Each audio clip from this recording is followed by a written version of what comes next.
dream.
All right. Good evening, everybody. Welcome to Tech Thursdays. This is going to be episode 114. This is going to be a special episode because we are going to be looking at DDR5 memory. We've talked about DDR5 memory before, but we have a lot of DDR5 memory to test on this stream. I decided to do it live instead of just making another one of those memory videos, which you've already made a ton of. But this way, I think this will be more comprehensive in the sense that we're going to be able to show people live. Where's that small camera? Yeah, we're going to show people with a demo system here how to set it up if you want to run 4 sticks of memory, specifically single rank and dual rank, and what to expect when trying to set these up. Because we had a live stream yesterday, and there were a lot of questions and discussion in that live stream that proved to me that, yeah, we need to do more content on memory. So we're going to be looking at this kit from G.Skill. This is going to be one of the many kits that we're going to look at. This is F5-8000 J4048 F24 GX2-TZ5RK. We're going to be looking at this one. This is what I call the magic memory, because this is the one that all the videos that I've done in the past featuring DDR5-8000 has been using this very kit of RAM. And I've also run like 4 of these sticks. We're going to actually run 4 of these sticks, 2 different kits here. So we got like, 2 of the same kit essentially. So we're going to look at that.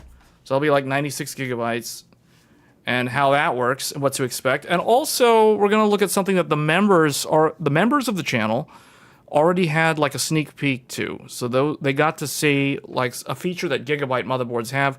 I think the others potentially have this feature, but I wasn't able to find it in the ASRock BIOS.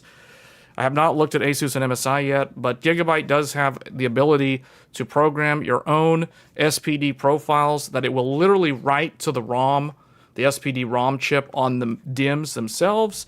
So if you want to make your own overclocking Expo or XMP profile, you are free to do that if you have a Gigabyte motherboard. So we got a lot of stuff to cover. This is going to be a different type of stream or a different type of Tech Thursdays rather than the usual, me talking about random news articles of the week, which we will probably do if we have nothing else to show on this stream. But yeah, I thought this would be a more interesting one to change it up this time around. So let's look at the test bench here. So let me bring this up. So this is the this is not X870. This is X670E Aorus Master from Gigabyte. So this is the very first AM5 motherboard that I ever owned. This is the first one way back in when did this launch? September. Yeah, September of 2022 was when I bought this motherboard. So this is my oldest AM5 motherboard. Now all it does is sit here and be utilized as a test bench because we are now using X870E for actual live systems. So anyway, it's still a very good motherboard. It has all the diagnostic tools. It has everything.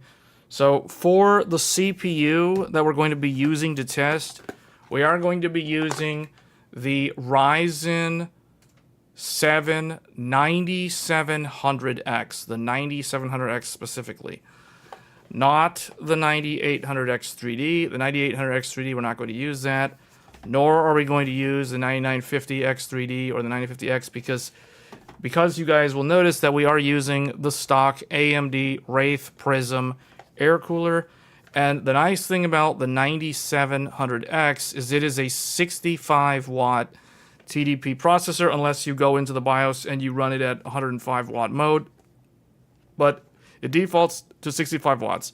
So it's very easy to cool at stock, and we're not going to focus on CPU overclocking. This is all going to be focused on DDR5. So the Wraith Prism is more than adequate to cool a 65 watt 9700X. So that is the CPU that we're going to be using. And then for the RAM, we got a bunch of RAM. We got a whole lot, including, we have not just G.Skill, but most of it is G.Skill. We also have the Orico, the 32 gigabyte, the Raceline Neon. This is my DDR5-8000 CL30 kit. So what we're going to do with this specifically, we're actually going to show like what happens when you mix different brands of memory. We're going to do like Orico plus G-Skill. We're going to do, we'll also try crazy stuff like what happens if you mix SK Hynix with Samsung. What happens if you mix different densities? So like, for example, if I run a 24 gigabyte DIMM with a 16 gigabyte DIMM, or a 32 gigabyte DIMM with whatever, like we're going to test a bunch of different things, figure out what is the behavior. Now, the one thing about the Aorus Master that I just remembered 5 minutes before the stream, this Aorus Master, despite being a $500 motherboard back in 2022, it doesn't have a clear CMOS button, which is very, very disappointing. So I am going to have to use a screwdriver to short the pins, the clear CMOS pins, every time we need to clear the CMOS, because clearing the CMOS is something that you do need to do if you're going to be swapping memory kits and mixing memory and all kinds of stuff. So we're going to be clearing CMOS a lot on this stream. Will you test DDR5-8000 CL38? I don't have a kit for DDR5-8000 CL38. I can try to overclock my existing kit. We're not really going to focus on overclocking this stream. This is just to show people more of like what to expect if you're trying to run 4 sticks. That's a good question, though. Maybe we will do some overclocking content. Technically, anything over, if you're on Zen 5, anything over 5600 is already overclocked. So even DDR5-6000 is considered overclocked. So 8000 CL38 is not easy to do. So we may look at that in the future. But great question. Okay, so let's just start with, how do I want to do this? I've got a lot of Trident Z5 RGB, and then I also have Flare X5. We've got some Flare X5 here as well. We got a Samsung Flare X5, and we have a Hynix Flare X5. And then we have the Orico RAM. So we're going to mix those. But let's just start right now with DDR5-8000. We will look at dual rank DIMMs. I don't have 256, but I have 192. So we will look at 192 on this stream.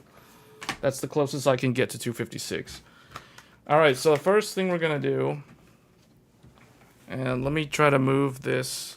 So we're going to install these. This is a kit of the Magic Memory. So just like if you tuned into yesterday's live stream, you would have seen a discussion in the middle of that stream about 4 sticks of memory, 4 single rank DIMMs specifically. So in this case, these are single rank DIMMs. If you have a kit that is 24 gigabyte times 2, meaning 48 gigabytes total, you are running single rank memory. If you're running the typical 32 gigabyte kit, which is very popular, that is also a single rank kit. Anything greater than that, if you're running 32 gigabyte times 2, so 64 total, or 48 times 2, 96 total, those are all dual rank kits. So those are going to be like much harder to run, especially if you're trying to run 4 of them. So I'm going to have to move over here briefly to look at this. So we're going to install this.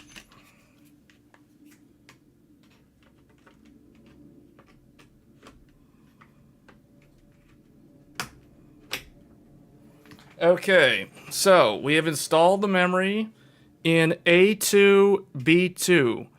A1, A2, B1, B2. So channel A, channel B. And what we'll do now, so now I have the option to clear CMOS, or I can just turn the computer on. Let's just turn the computer on. Let's just be sloppy. Power from the power supply.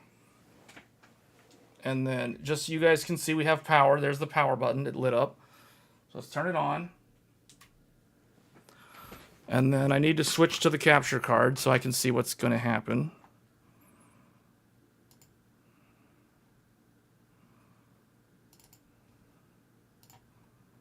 Okay, you can see the postcode is doing its thing.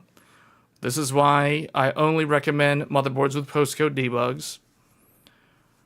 And it's doing, there we go, and we are in the BIOS. Oh yeah, you guys can't see it because I have to get this out of the way. There we go. All right, so we're in the BIOS. Let me make this smaller. Okay, so it boot up into the BIOS, and I need to make this screen larger so I can actually see. Okay.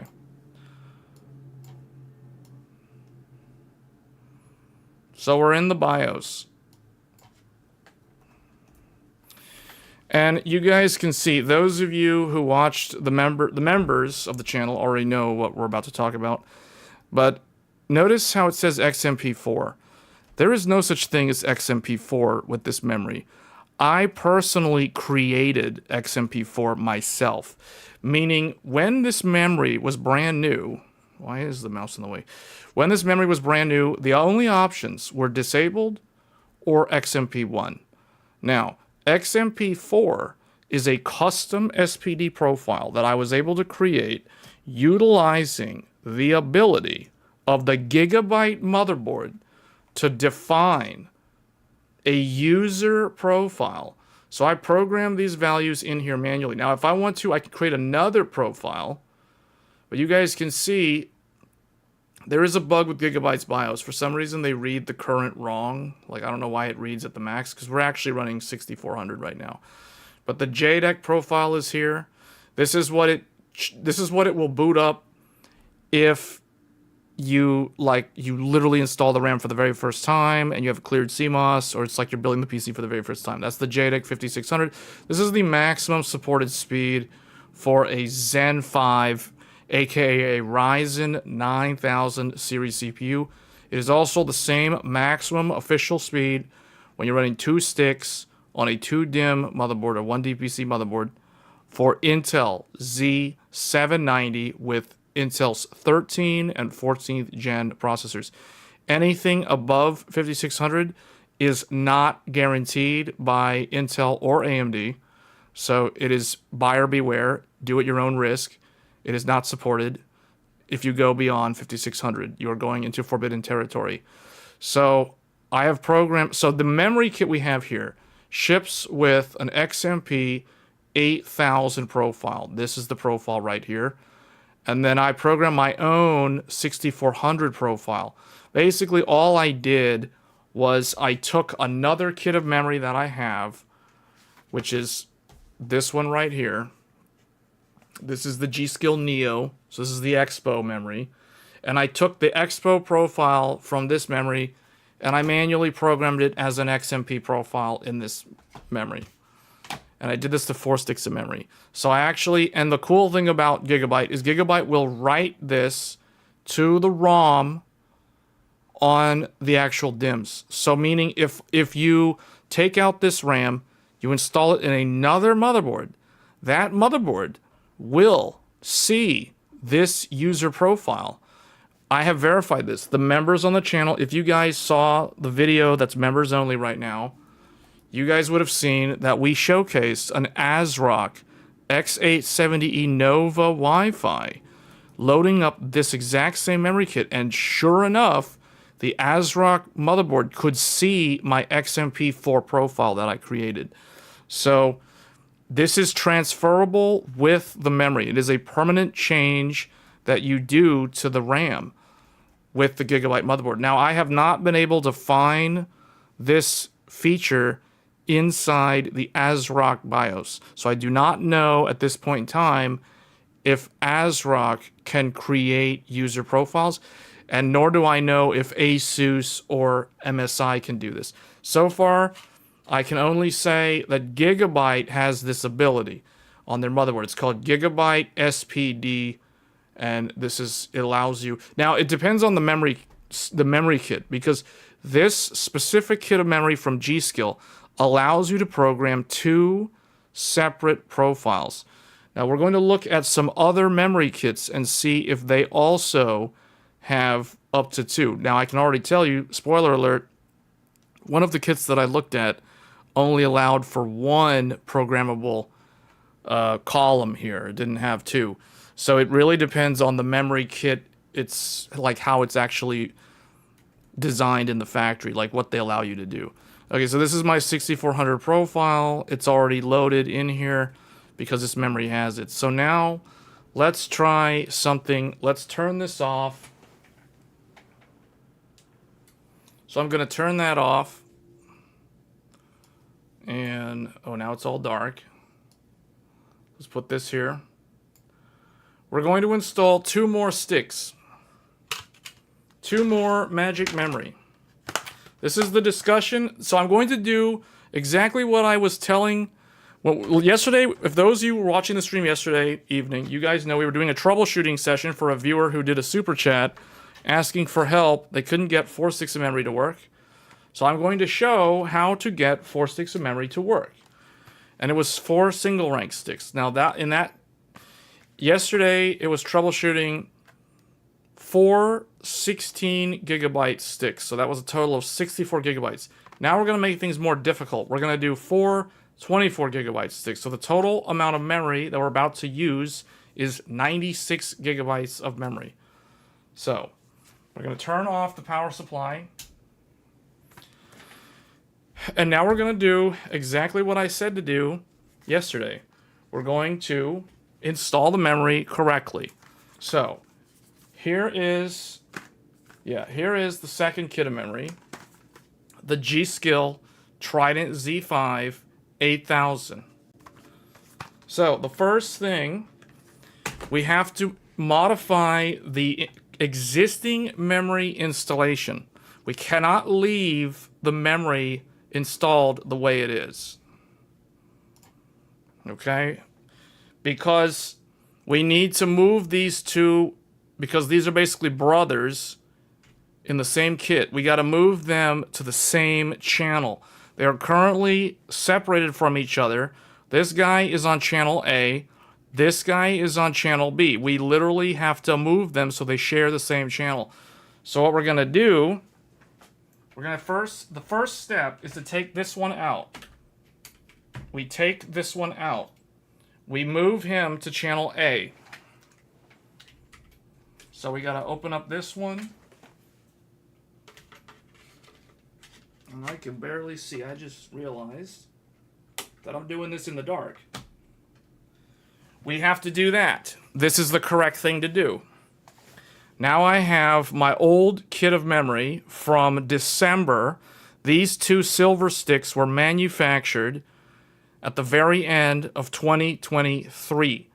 It was literally the week of like Christmas, or it was like between Christmas and New Year's of 2023 was when these 2 silver sticks were manufactured. Now we're going to install a newer kit that was manufactured sometime last year. So this is considered a mixed configuration. This is Intel will basically say this is unsupported. AMD will also be like, yeah, you're on your own for this one. Good luck with that. So now we're going to take the first stick of the new kit of memory. We're going to install it on channel B.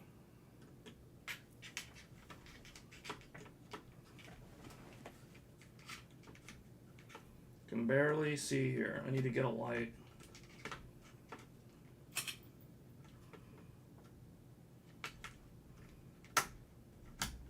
Okay. That one. Now the other one.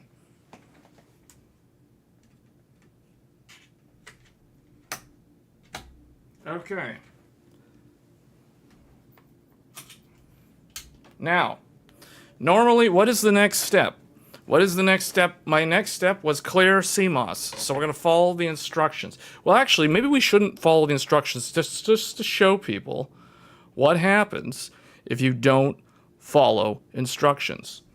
So we're simply going to turn it on and see what happens. Code 15. Code 15 means memory training of DDR5. Why does it have to do memory training? Because all of a sudden, the RS master's like, who installed this random foreign memory out of nowhere? Like, why is there a bunch of memory all of a sudden? And why did one of those memory sticks move to channel A? So it's like I have to retrain because I don't know what happened. Someone screwed everything up. So now it has to do memory training. All right, there we go. The new BIOS is so fast at memory training that even though we're running 4 sticks of RAM, it is so fast. 2B, 70. We know it's going to go to the BIOS because it's scrolling codes. This is why you have to get a motherboard with a postcode. 99, there we go. I can see it. It's coming up. There we go. Beep. Let's go. And we're in. Okay. This is not following instructions, though. This is literally breaking the rules. Because I did not clear CMOS. But because, and here is the spoiler, or here's the reason why this worked. The reason why this worked is because I had already programmed my custom XMP4 profile on all 4 sticks of memory. I literally had all 4 of these memory sticks previously installed in this motherboard, and I had wrote this profile to all 4 sticks, even though they're 2 separate kits. So both kits of memory, the silver kit and the black kit, both share this exact same user profile, and that is the reason why it was able to post after memory training with no issues. The other nice thing about the Gigabyte motherboard is it actually shows you on the right here a graph of the performance index. So, over here on the left, they have the JDEC profile, and then they have the user profile that I created is this one in orange, in this dark orange. And then it has the XMP1 profile. This is the DDR5-8000 profile. And it looks like the DDR5-8000 profile is ever so slightly higher than the profile that I created. And that makes sense because that is a DDR5-8000 profile, and I created a 6400 profile. The reason why they're so similar on the graph and the 8000 is barely higher is because if you do the math, which we talked about on yesterday's live stream, the ratio is still the same number. Meaning, the only advantage that the 8000 profile has is more memory bandwidth. Both of them are going to have the exact same latency because you do the math, it is the same performance index number. 8,000 divided by 40 equals 200. 6,400 divided by 32 is also 200. Therefore, they're going to perform very, very similar. But the 8,000 one will edge the 6,400 out 9 times out of 10 because of the additional frequency, meaning the additional memory bandwidth. So, that is a look at how to utilize Gigabyte's SPD profile feature. I actually really like this feature about Gigabyte's motherboards, and I have not been able to find an equivalent on the others as of yet. You see Gigabyte still has the best boot up time, even with customizing. Yeah, Gigabyte is pretty fast. They are pretty fast. They're definitely faster than MSI. MSI is the slowest right now. But there is actually one that is a little bit faster than Gigabyte now because there is another brand that is on an even newer AGISA code. Slightly newer. It's a newer patch level. I think it's like patch level D, whereas I think Gigabyte is actually behind in terms of who has the... Let me see, F2. Yeah, Gigabyte is on patch B right here. Combo AGISA 1.2.0.3b. ASRock is on patch D, I believe. ASUS is also on patch D. And MSI is on patch E, which means MSI technically is the most furthest ahead in terms of the patch levels. If ASUS is slow for you, then you're not on the latest BIOS, because ASUS currently is the fastest at training because of the latest BIOS. I have verified how fast ASUS is. The Crosshair Hero is so fast. It is incredibly fast right now. So, oh, ASRock is on E? Oh man, okay, I gotta look at that. I'm gonna have to look into that, because I'll tell you guys, patch D and E are really, really good. The memory training is so fast on ASUS. ASUS, it's like, ASUS went from being the slowest of the slow, dead last place, and they were like, okay, we gotta speed up turbo mode, new Agisa, lightning speed, and they went from like the slowest to the fastest in one BIOS update. ASUS is on patch E? Wait, what? ASUS is patch E? Oh, I'm behind on all my BIOSes, although ASUS is already like the fastest of the fast.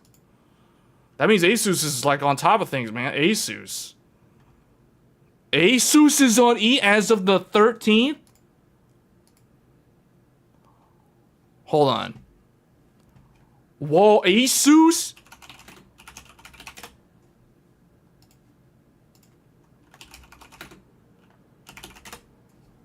What?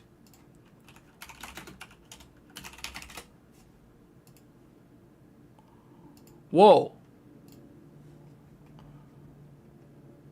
Hold on, where's the...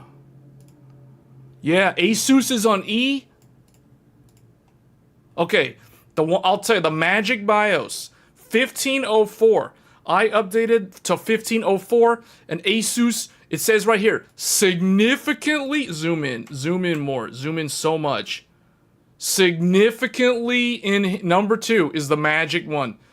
Significantly enhanced memory compatibility with a focus on configurations utilizing all 4 DIMM slots. This is what I mean. I'll tell you guys right now, if you guys watched my memory videos with the ASUS Hero, if you guys watch my videos on the memory videos with the ASUS Crosshair Hero, you guys know ASUS takes like 6 minutes. 6 minutes to do memory training when you have 4 sticks of even single rank DIMMs. This exact memory kit that we're using in Gigabyte right now used to take 6 minutes to train from a cleared CMOS on the ASUS motherboard. But they fixed it so good with this version 1504 that it went from 6 minutes to less than 1 minute. It's like 40 seconds of memory. No, it isn't even. It's like 40 seconds to Windows login screen from a cleared CMOS on ASUS. This is with 4 sticks. 4 sticks. It's so fast. ASUS went from dead last to, they went from 0 to hero. The hero went from being a 0 to a hero with 1 BIOS update. With 1 BIOS update. It only takes this exact kit of memory that you guys see right here. Both kits, this exact setup, these 4 sticks. You guys saw Gigabyte did it in a really short amount of time. ASUS takes 6 minutes on the previous BIOS. As of 1504, ASUS only takes like 45 seconds to get to Windows. So the memory training is so fast, you barely even get to see code 15 on ASUS. It's like 15, wait, was that 15? What? And then it's like jumping around, C1, E5, it's like going everywhere. Rolling codes, bam, into Windows. So ASUS is the hero now. This is so fast. Okay, so you guys are telling me that there's a new one. Agisa patch E. Oh man, ASUS caught up to MSI. ASUS got up to MSI. Enhanced system performance and stability. Important, this update is irreversible. Rolling back to older BIOS versions is not supported. Okay, I wonder why this is irreversible. That means, oh, you guys can't see it. Whoops. This BIOS is irreversible. This new one, rolling back, is not supported. I wonder why that is. That's like such an ominous thing. Irreversible. I'm currently not on that. I'm on the Magic BIOS. So I don't know. I have to look into why this is irreversible. Okay, Godlike. MSI Godlike. Let me see. MSI. Wait. Did they I could have sworn they were on patch E. MSI like took away a BIOS. Yeah. The latest BIOS, they took it off their site. Maybe because it was irreversible, because it was this. The godlike, the latest BIOS is supposed to be A36. A36. But for some reason, MSI removed it. Now they're back to A34, so something weird's going on there. So I don't know what's going on. My MSI godlike is currently on the latest version. Is on version A36. So I don't know what happened here. So I don't know what's going on with MSI. That's kind of scary. This is a little concerning. This BIOS is irreversible, and then MSI took it off their site. So I don't know what's going on with that patch E. They're back to C. Yeah, I know. Something happened. Something's going on with that patch E. Alright, ASRock Nova. Alright, ASRock. Oh, wow. Literally yesterday, ASRock put out a new BIOS. The Agisa, the patch E. The 3E is on ASRock now. So my ASRock is currently on 3.25. I'm on this one. I'm on 1203D. So my Hero, my Asus and my ASRock are both on 1203D. My MSI is on 3E. And you guys can see the Gigabyte. The Gigabyte is on this one. B. So Gigabyte, the highest they go is patch B. So they're kind of behind the other three. I don't know what's going on with patch E though. You downloaded the MSI eBIOS a couple days ago? Yeah, I'm on that one. Did you do Apex already? I don't know. No, I don't have that motherboard. You haven't used it yet, so you can use the C one, I guess. Yeah, I need to look into that. Like, why is it irreversible? Something about this is a little bit like,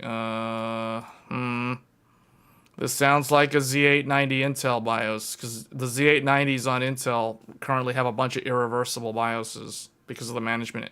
There's a bunch of, like, management engine updates that flash an EC-ROM on those Intel boards, and something's going on. They say that you should leave it as a zip folder and just read it directly if you're on the Asus. Okay. So, why not A2B2? Huh? For what? A2B2, A1B1, what are we talking about? You're talking about why did I have to move the silver ones to be on the same channel? Because they're the same batch? The black ones and the silver ones are from different batches? Why would I mix my batches? That's going to screw up the BIOS. It's going to not understand what's going on if there's slight microtolerance differences from manufacturing. That's why you don't mix them. You keep them isolated. That's why it works. That's why it boots up so fast. That's the secret. You know, it's like that meme of that guy from, like, Reading Rainbow. The more you know. Irreversible is scary. Yeah, I know, man. I don't know how I feel about this, because my godlike is currently on this BIOS. And Asus is saying it's irreversible. And MSI literally hid it from their download website. So it's like, did I just screw the godlike again? Because anyone who's been following the MSI godlike since last year knows that MSI's godlike is a very controversial motherboard. The price is controversial. The dynamic dashboard was plagued with firmware bugs back in December and basically from the launch. And they finally fixed it in January. So it's been fixed for a while, but you know, you spend a lot of money on a motherboard, it should work reliably.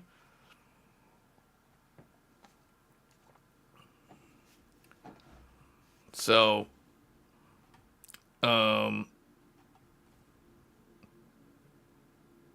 yeah, we need to do some tests with the godlike now because of this. MSI mysteriously took down A36. They found potential memory compatibility issues with it, and they temporarily moved it. Okay. Well, I can tell you, this one, 1203D, is magical. It is magical. Maybe it's an ASUS specific problem though, because when it says significantly enhanced memory compatibility with a focus on this number 2 literally means 4 sticks of memory no longer takes 6 minutes to train. It's like, I'll translate this because it's like, this is like gibberish, like significantly, and this is like market speech. The TLDR of this sentence is memory training. 4 sticks of memory training on ASUS only takes 1 minute instead of like 6 minutes. That's what that means. Improve system stability for enhanced reliability. Okay, yeah, this is just a bunch of adverbs. So it's like, this is an adverb. So there's like no reason to translate this because it's like, what is this?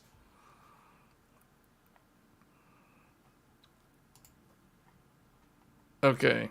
Yeah, I don't know what's going on with God. Like, ASRock literally just put this one out. There's no mention of it being irreversible. So I don't know if I'm going to update to this. I don't know if there's a reason to update for this. Oh, it says this adds support for upcoming... Oh, I think I know. Okay. ASRock is giving us a clue into why it's supposedly irreversible.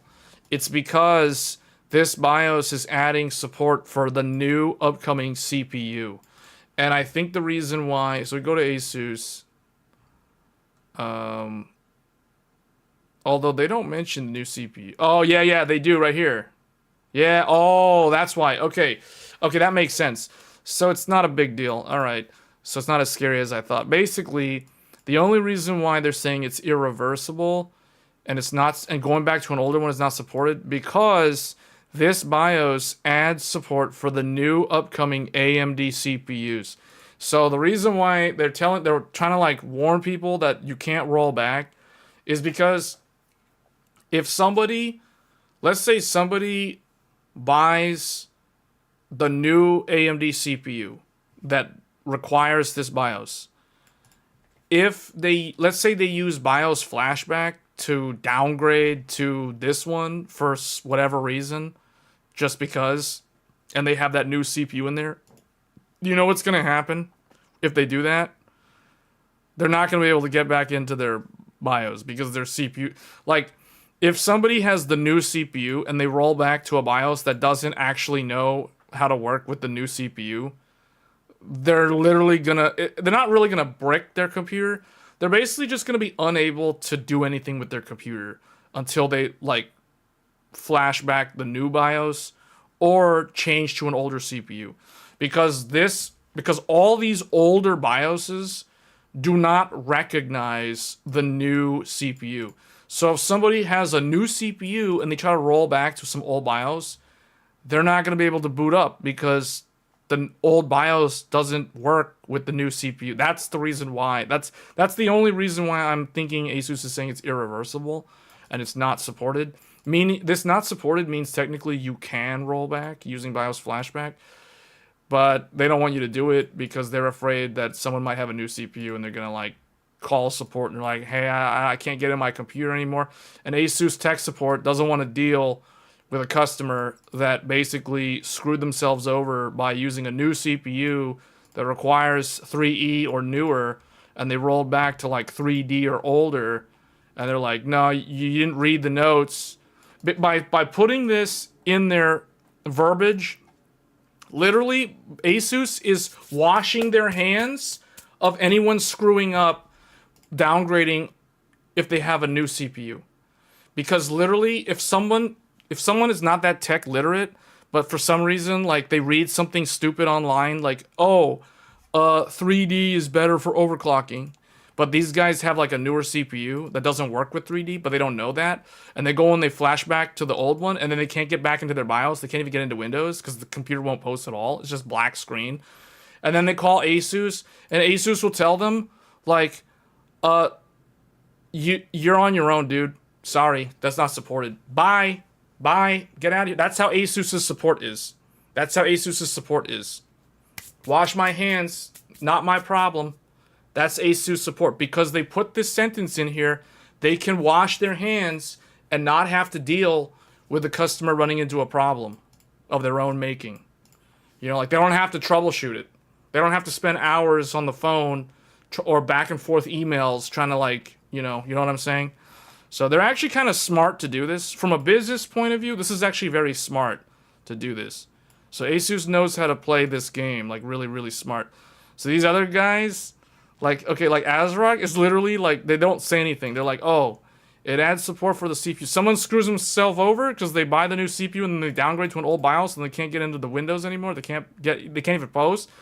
ASRock will probably waste like 5 hours troubleshooting with the customer just to get them up and running because they don't have the sentence saying it's irreversible. So, yeah.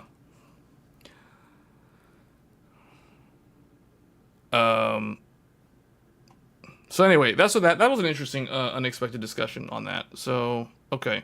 So now let's go back to this. So, here we have shown the custom XMP profile. Now let's turn this off. Let's turn this off, and let's try different kits of memory.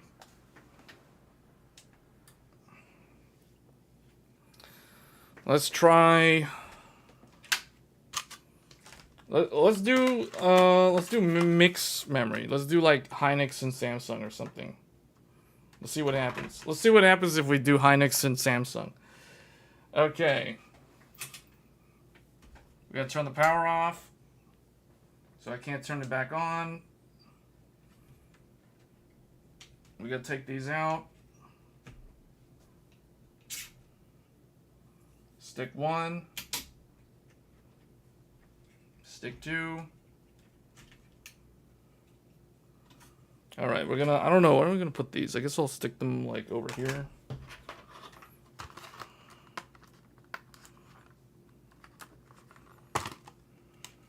You're really scared because of possible consumer unfriendly practices?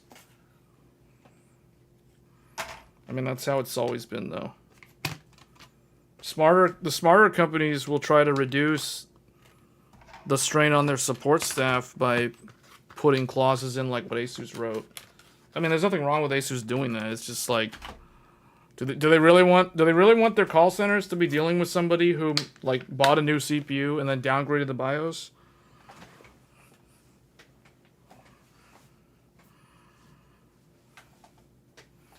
They're like, well, that guy can go to Best Buy's Geek Squad or something. It's like, go to Best Buy, dude. Like, that's what they'll probably tell them. Like, go to Best Buy. Go to Best Buy. Go to the Geek Squad. or better yet, go to Micro Center. Micro Center will probably tell them exactly what to do. And not charge them. Unless they bring the whole computer and they have no idea what to do. So, you know. Okay, this Flare X is like really hard to get out of this box. Alright, we're gonna put Flare X5 in. This is here, let's do something really crazy. This is Samsung memory actually. I don't know if I want to put Samsung in here. This is probably a bad idea. Because I know this stuff doesn't actually work stably with its 6000 profile. There was a huge recall on this memory kit. This was the kit that this was the very first memory kit that Micro Center was giving away for free when they started doing those AM5 bundles back in like 2020, late 2022, 2023.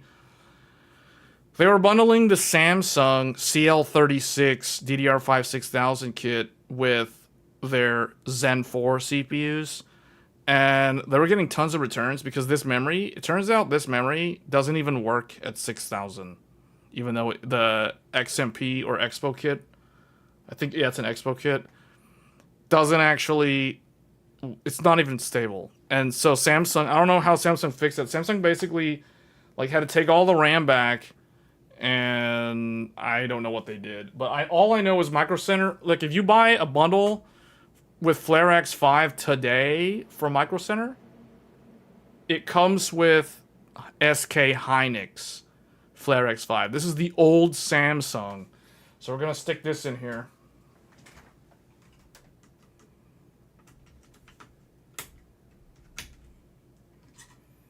Okay. So, the correct instructions are to clear the CMOS, but I'm going to not follow instructions and not clear the CMOS and see what happens when we do this. So we are going to run 2 Samsung sticks. The 2 of them together is 32 gigabytes.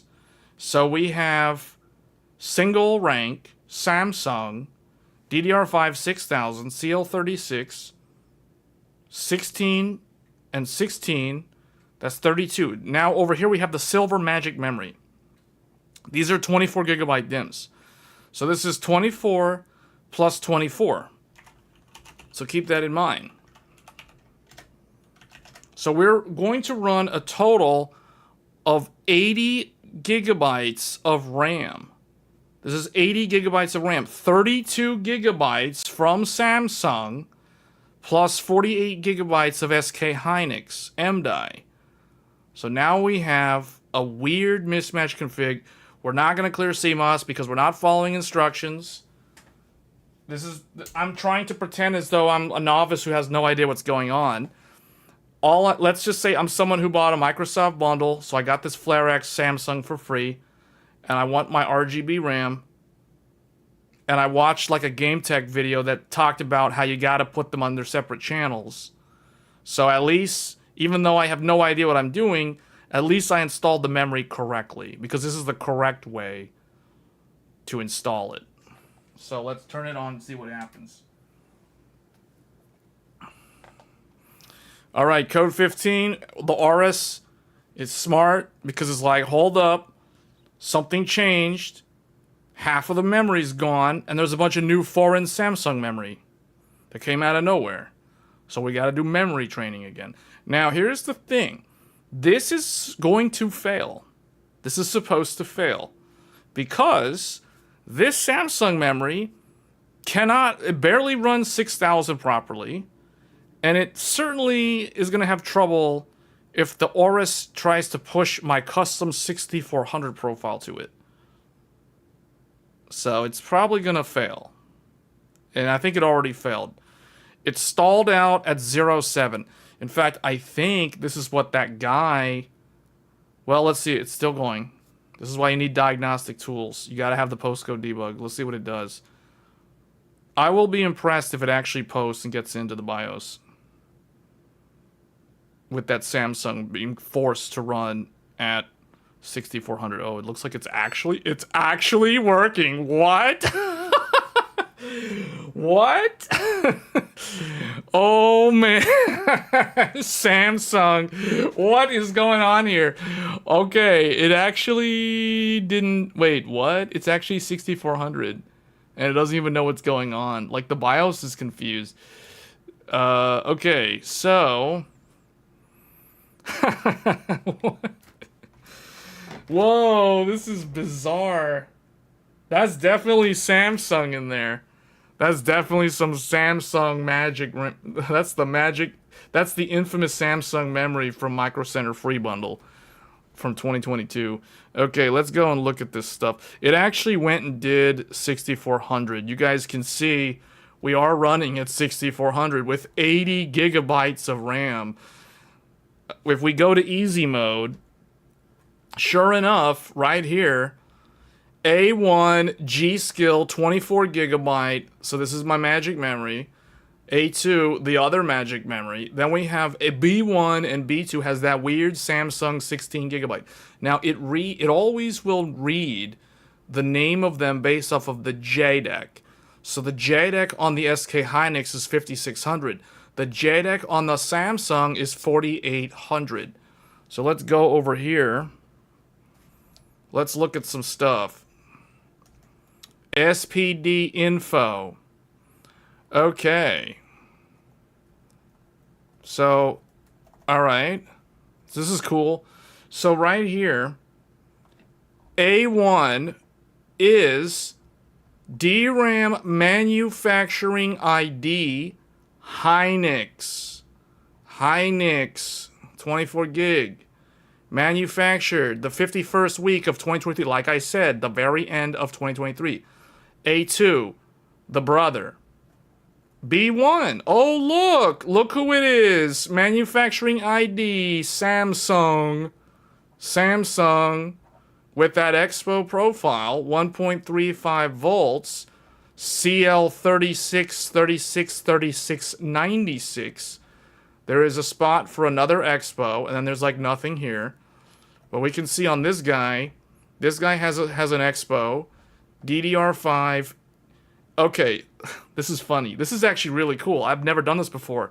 But this shows how Gigabyte, the Aorus Master, is having a severe migraine trying to deal with these two mismatched memory kits. Because first of all, it's confused. No, look at that. It's totally confused. It's like, yeah, you don't have any profiles. I can't load any profiles. Remember, we saw our XMP1, which was our DDR5-8000 profile. We also had the custom 6400 profile that I created. And it's basically like, dude, you don't got nothing. There's like nothing here. There's nothing to see. Well, you know why? Because it's so confused. Right here, this is the proof that it's confused. First of all, A1 and A2 is supposed to say XMP. This is not an Expo profile. This is an XMP profile. So the label is already messed up. Also, my custom profile over here is supposed to say XMP4. And it's blank. So it knows that there's something there, but it doesn't know what's going on. It's like giving the wrong labels. And that's because of the Samsung memory. The Samsung memory has an Expo profile. It does not have an XMP profile. In fact, the Samsung memory doesn't even have a ROM memory label for XMP at all. So it's so confused because A1, channel A, is supposed to say XMP. Channel B with the Samsung is supposed to say Expo, and it does. But because they're mismatched, you cannot load XMP Expo. So this is more educational than I imagined. So basically, if someone is telling you that they upgraded, they doubled up their RAM because they wanted 4 sticks of memory, and now they can't load their XMP or their Expo profile, now we know the reason why. Because they're running two different kits that have nothing in common with each other. They are completely different memory kits. In fact, though they are both from G-Skill, they are completely different OEMs. One is Samsung, the other is Hynix. So this shows what happens when you mix Hynix and Samsung. Now the funny thing is, the Samsung was able to boot up at 6400. Now I'm pretty sure if we try to run memtest 64, this is going to generate errors. So this is probably not going to be stable. I want to know... Okay, so it actually pushed 1.35 volts because this is what was in the BIOS settings from the previous RAM config that was in here. So that's why. The Samsung, also, the Expo is 1.35 volts at DDR5-8000, cast latency 36. So I want to know, what did it actually do? Okay, so it actually did, it actually loaded my custom primary timings, 32, 39, 39, the magic numbers that always worked. But I don't know if this will work on Samsung, because normally, Samsung is not supposed to run the cast latency number as a different number that is not equal to TRCD and TRP. TRCD are supposed to equal cast latency when you're running Samsung DDR5. That is a key way to look at a memory kit and kind of estimate with high degree of accuracy whether or not that memory kit is made by Samsung or Hynix. So we've gone over this before on a previous live stream. So anyway, it's using Hynix primaries despite being Samsung. So, but maybe it's because I put it in channel B. So let's try swapping the position of the channels and see what happens. Meaning, let's flip their positions.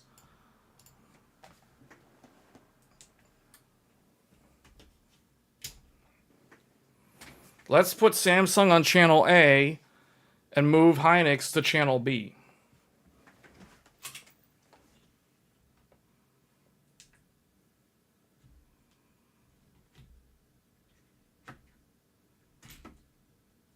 Well, that's weird. It took a while for that to power down.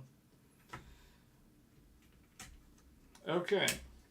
So we're going to move this. We're going to swap their positions.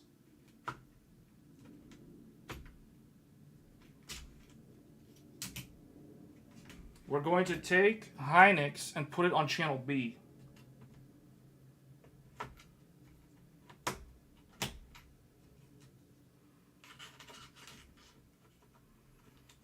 And, you know, I wonder, I'm pretty sure if we were doing 2 sticks of memory, one Samsung and one Hynix, I'm pretty sure the behavior would be the same. By doing 4 sticks, we're actually making it more challenging for the motherboard and for the CPU.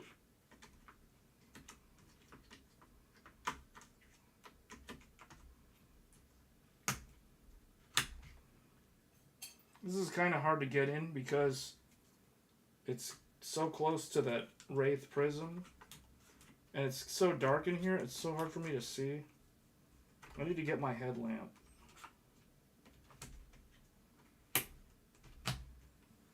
Okay.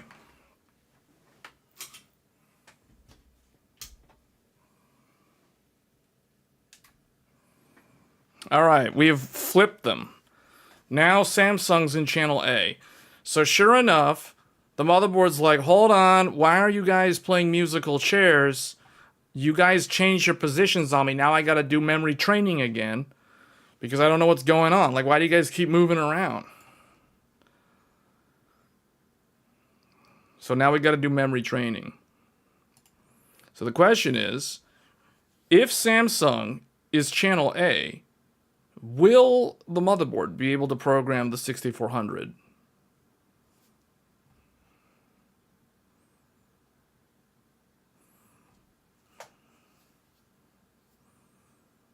Code 15 memory training. Very interesting. Okay, it actually looks like it's going to work. It's probably going to work, but I don't think it's going to be stable. I've never heard of Samsung running cast latencies that are different from the second and third. Yeah, it's actually going to post. Wow. Wow, incredible. Impressive Gigabyte. Very impressive Gigabyte. Gigabyte's BIOS got some tricks up its sleeve. Wow, man. It still managed to do the 6400. Even with Samsung in the driver's seat as channel A. Man. Incredible. The 9700X is like, I don't know what's going on. This is a really weird day to come to work. Okay. Okay. Yeah, it programmed my custom primaries, so that's working. And let's see if I go in here. Yeah, so see, like B1, B2 now have my custom profile over here. Hynix is B1, B2. Samsung is A1, A2. Oh, look at this. This is very interesting. We didn't look at this earlier. I didn't look at this when Hynix was in channel A. But now, because Samsung is channel A, this tells me either that Gigabyte is confused and doesn't know what's going on, or this is based off of the channel A memory kit. And right now, Samsung is channel A. And I can tell this is the truth because I know that Samsung is the one that has the JEDEC 4800 profile. The Hynix kit has a JEDEC 5600 profile. Now, what's confusing here is I can't see the Samsung Expo profile. It's not shown here. So I wouldn't dare try to program this for fear that it's going to override the existing Expo profile or something. I don't know. Maybe that won't be the case. But I would not mess with this until I remove the Hynix memory. So it'll probably write to a column that exists on, I don't know what it would do to the Hynix one. We're not going to mess with the Hynix memory, so that's my magic memory. Unless I remove the Hynix one, then we can go back and see what this actually looks like in here. But that is interesting. Gigabyte does have this ability to write user profiles. This is supposed to be a feature of DDR5, but I wasn't able to figure out how to do this in the ASRock BIOS. Okay, so that is a look at mismatched memory. Samsung and Hynix together. So now let's try something different. Let's bring this back. Let's turn this off.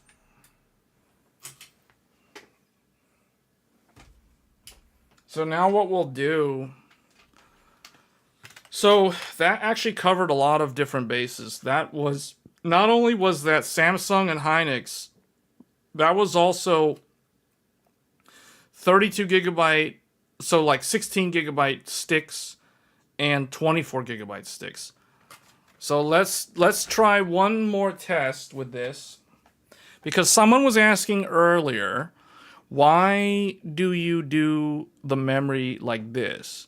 Why not? What was the comment? I have to scroll way back up to find it. There was an interesting question earlier from Alex. Why not A2, B2, A1, B1? Well, do you want to see why we don't do that? Let's do that. So, the question is, why do we put Samsung on channel A and Hynix on channel B? Or vice versa? Why don't we mix them? Why don't we interleave them? So, let's do... okay. So, I want to do... Basically, you just need to move two of them. You just need to swap two of them, basically. So we'll take this one and the first one. So I'll take this Samsung and put it over here with this SK Hynix. Then we'll take this Hynix and put it next to this Samsung.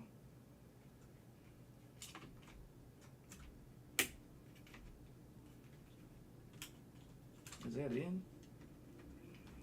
Can't tell if I have that in. I can barely see.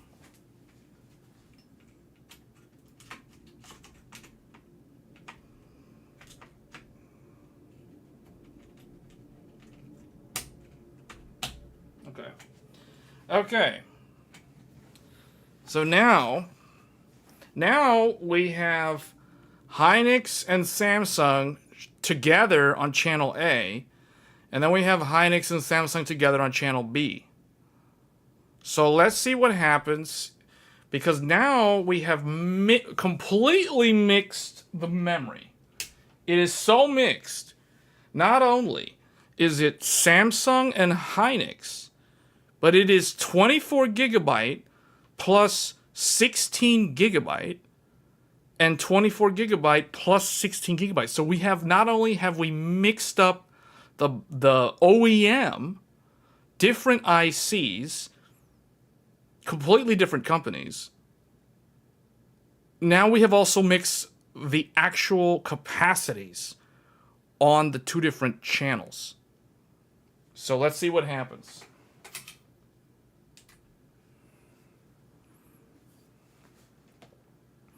So gigabytes, whoa man. Gigabytes, like, hold on a second. This is like hard mode now. What's going on? What are you doing? This user's dumb. Like, why does he keep messing with the RAM?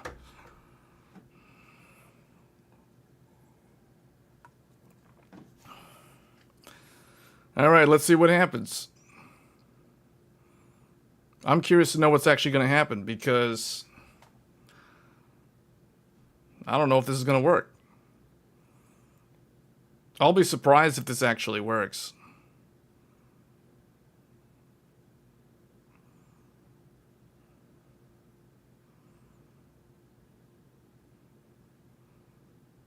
Oh, wow. Hold on a second. Wait, it went to 2B. Near Automata. What's going on? Where's that 99?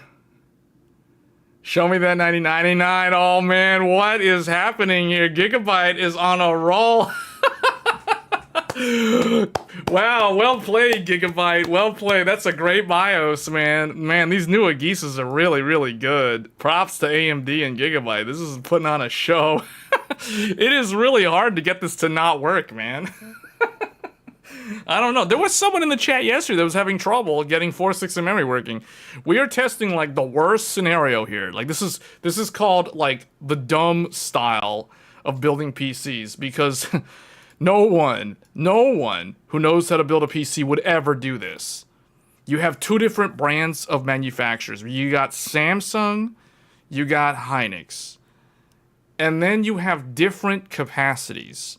And now you've mixed the two of them on the different channels. So it's mixed, it's different capacities, and it's different manufacturers. That's like the three no's. Like no mixing the OEM, no mixing capacities, no mixing brands across channels. And we've done like all three of them. So now I don't know if this is stable, but because we're running at 6400, which the Samsung memory, this is a heavy overclock for the Samsung RAM. This is so heavily overclocked because this Samsung memory is meant for DDR5-8000. Actually, you know what? Okay. So it's still reading off of A2 or B2. I think it's reading probably A2 because this is a Samsung again. So, or it's just completely confused. So, if we go in here, yeah, see, like it's like whoa, it's like A1. I know it's a Hynix. A2 is a Samsung. B1 is a Hynix. B2 is a Samsung. So it actually knows, and it is tracking the SPD profile because you guys can see right here. Notice this. Hynix 8000 at 1.35 volts, cast latency 40. Samsung 6000, cast latency 36 at 1.35 volts. And then it's got my custom over here for that Hynix. So it can post, but I don't know if it's actually going to be stable. So one thing we can try, just to see, plug this in. Now, let's do some,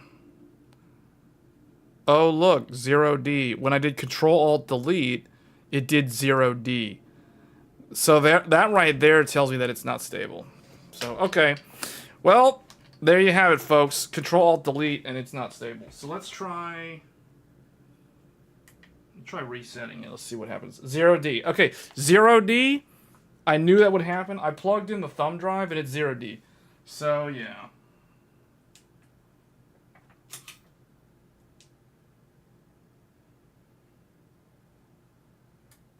All right.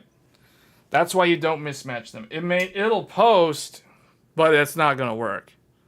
It's not stable. And the reason why it's not stable is because of the Samsung cannot handle that profile.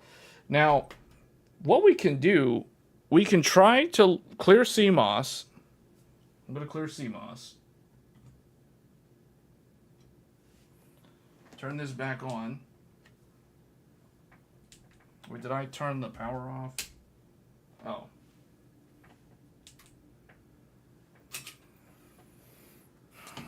So I should have cleared CMOS. I think I cleared it because I put the screwdriver on the pins. But I want to see what happens if we just run it JDEC. Will it actually be stable? It probably will, now that I think about it, because it'll just run at 4800. And most likely 4800 mixed with those two brands will work.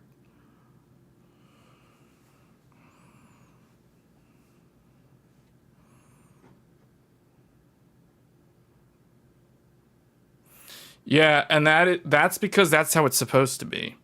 You're not supposed to mix the capacities between on the same channel. So basically that further proves, oh look, C5. So something, it doesn't like this. All right, well, let's...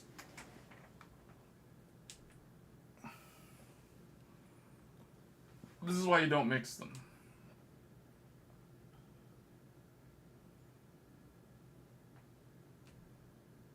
Wait, what? Oh. I guess it was still training or something? Oh, because it was a cleared CMOS. Maybe I should just let it go. All right, well, let's just let it go and see what it does.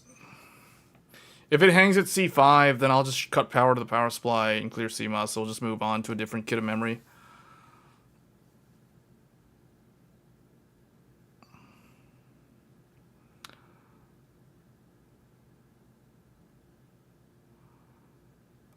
What I expect to happen is it's going to come up at like DDR5-3600 because it's going to be like, hey, you're running 4 sticks of memory. Regardless of what the memory is, there's 4 sticks. So we're going to start up at 3600. That's what it's supposed to do. Okay, the C5 thing. I don't think I cleared the CMOS correctly. So let me do this again.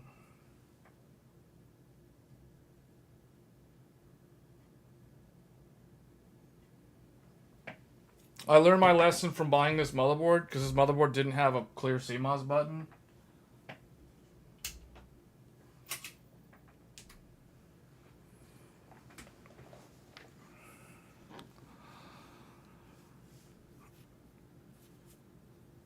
So if all 4 sticks are the same, would it matter what order it is in? The best practice is to do what I said earlier, to keep the 2 kits on the same channel. Or to keep one kit on its own channel. So the old kit needs to be on its own channel, and the new one needs to be on its own channel. That is the best way to ensure that it'll work.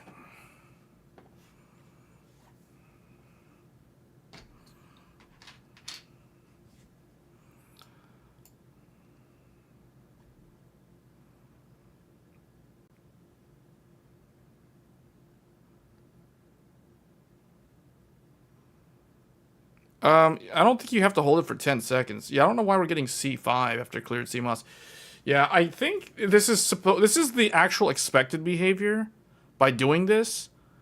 Because, although I would think that a cleared CMOS, it should come up at 3600. So I don't know why it's actually not. Here, let's just get rid of this RAM and just move on.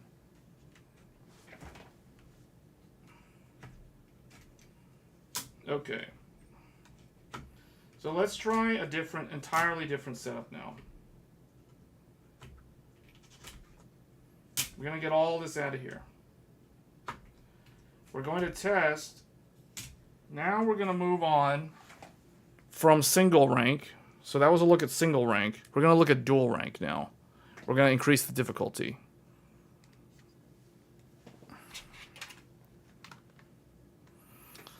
I need to put all this away.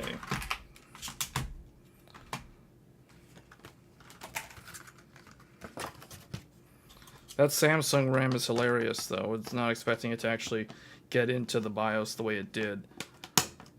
Now, I could tell it wasn't stable. Like, if I was going to try to run memtest 86, but then it started throwing the C5 error. So I was like, yeah, that's what it's supposed to be doing.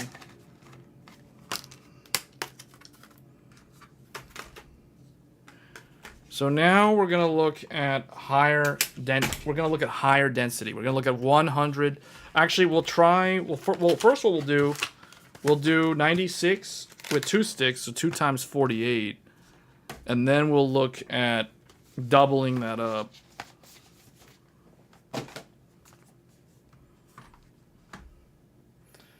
What happened to the actual... Oh, there it is.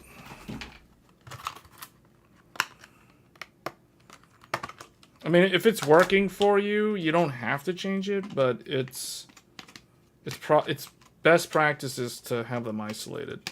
I mean, hopefully this stream has shown examples of why you want them on different channels, or keep them separate from each other. because we've shown how with the C5 Air that the mismatch between Samsung and Hynix isn't working. Okay, so now we're gonna move on to this. It looks identical, but this is the dual rank. So 2 of these together is 96 gigabytes.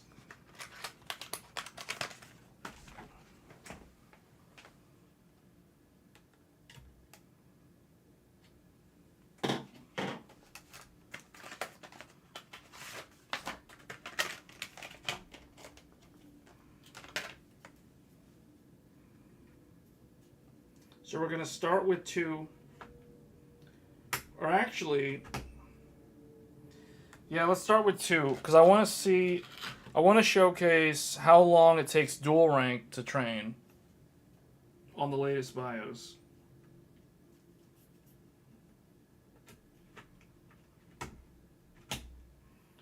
Okay.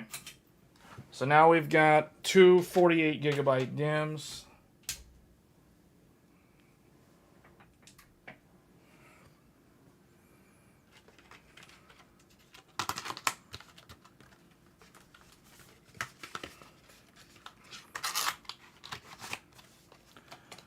It works, but not always. Yeah, then that's because something about them being mixed. It doesn't like it.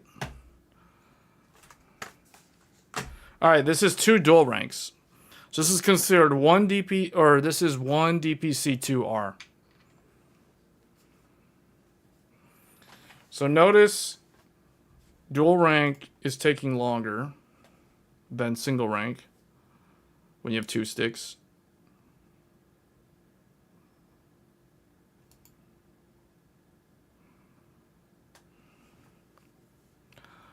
When a motherboard has a clear CMOS, oh yeah, we answered that. You don't have to hold it for 10 seconds. You should have sold your older 64 gigabyte kit. Oh, looks like it's coming up. That took significantly longer than single rank, though. Did you guys notice that? This is very educational for those of you who have not used dual rank. So okay. So Gigabyte's doing what I call a double post. So it did the training. You saw like the scrolling numbers there, and then it went back to 15. So it's doing a double. It's doing like a second pass. Well, after this, it's gonna post. It's gonna go into the BIOS. Oh, you know what? This thing needs to be out of here. There we go.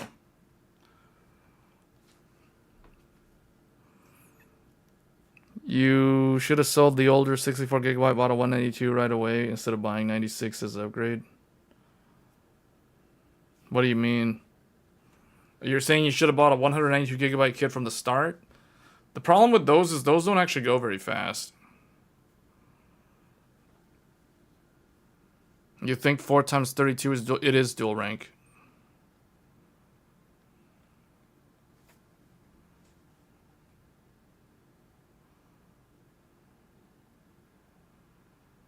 All right, here we go. There's the beep. And there it is. Gigabytes, hold on. Hey, Gigabyte's like, whoa, this is way different. It's like you went and changed the entire rank. BIOS has been reset. Let's enter the BIOS. Okay. So right off the bat, we have 2 dual rank 48 gigabyte sticks with a JDEC of 5600. So all that stuff was cleared out. Also, this memory kit, there we go. This memory kit does not have my custom profile because I never programmed it on the dual rank kit. But it does have an XMP 6400 CL32. So basically, it has the same exact values as my custom kit, because basically all I did when I created that kit was that profile was I copied these and applied them to that single rank magic memory. So this memory is SK Hynix 1.35 volts. It can, right now we can see it booted up using the JDEC 5600 CL46. CL46. So if we go in here, we can look, there it is, XMP1. We're going to load XMP We're going to set this properly. And then, I don't know, we don't really... You know, I'm going to leave that on auto. Gigabyte can figure it out.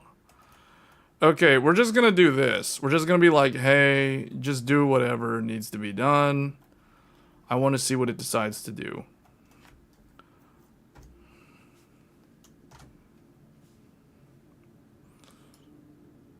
Code 15.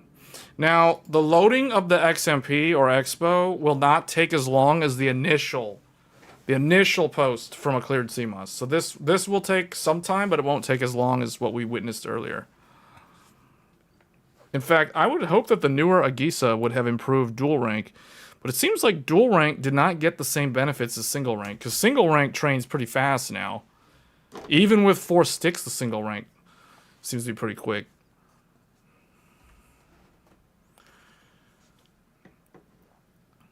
When you run the 8000,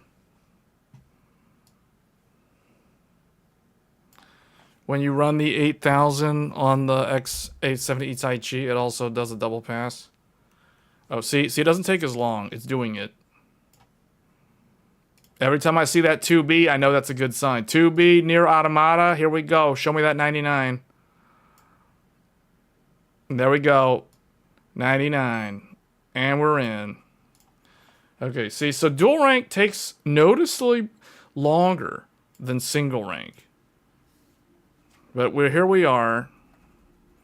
XMP 6400, cast latency 32, so our ratio is 200. That is the magic number. 1.35 volts. And this is what it shows. So, yeah. Okay. That is for dual rank. Total 96 gigabytes. Actually, I kind of want to know, like, how old is this RAM? I've had this RAM for a while. Okay. The 28th week of 2023. So this is one of my older memory kits. I've had this RAM since 2023. I've actually had these dual rank sticks longer than the Magic 8000 single rank kit and my newer Expo single ranks that I use, basically the one that we're live streaming on right now. Okay, so let's turn this off and let's double it up. Let's go to 192, max it out.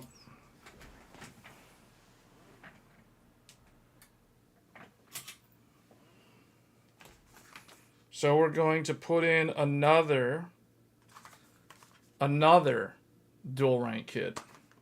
But remember what I said earlier. Did I cut power to the power supply? Yeah. Remember what I said earlier. You want to move them around. You do not want to mix them. So we're going to have to move that guy. We're going to move this guy over here.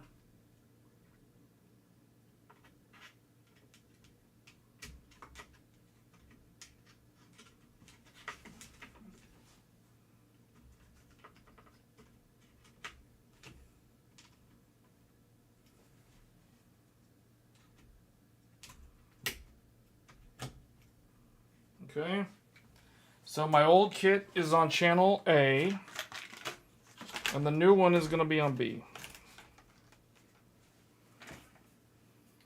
Now the new one looks identical because it's the same color. I don't have a silver one for this.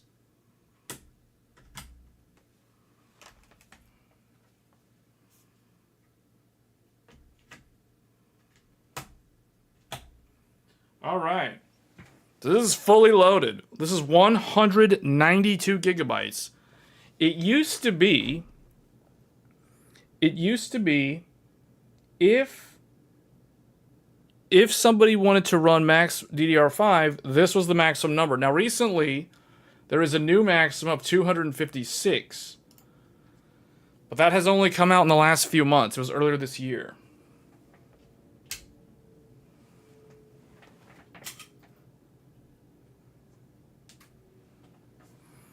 All right, here we go. I did not clear the CMOS, but because this is the identical memory kit, my theory here is that it should just be able to boot up at 6400 after training. Now this will take much longer than the others to train.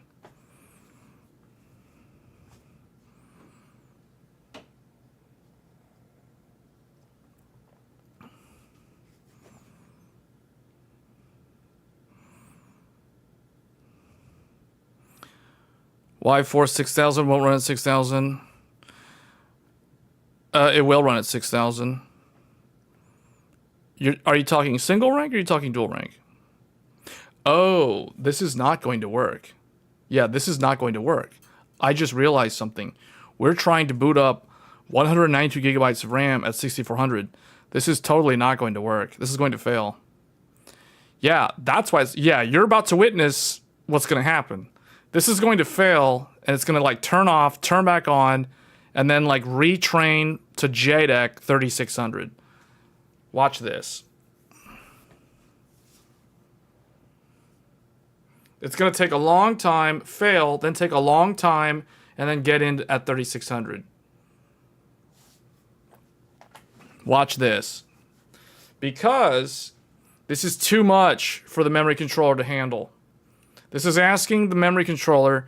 The reason why this is not going to work is because the electrical signaling is way too noisy. The frequency of 6400 with 192 gigabytes capacity is way too much. It is overwhelming the CAD bus. There we go. Right on cue. Overwhelming. EC. There we go. Error code. EC. Now it's starting over again, and it's going to go to DDR5 3600 because the CAD bus was like, whoa, it's too much. I'm dizzy. Turn it off. And then it's going to be like, slow everybody down, and then it's going to work.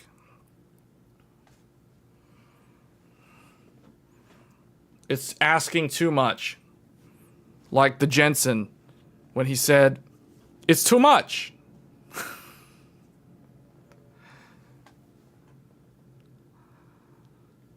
All right, now it's going to come back. If we're going to get this to work at 6000, we're going to have to utilize my magical settings. I got to go find my old video. Otherwise, yeah, I don't even remember the settings.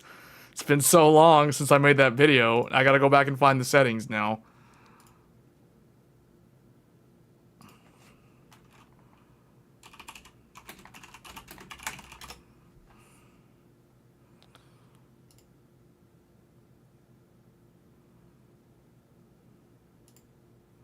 Alright, I found my video.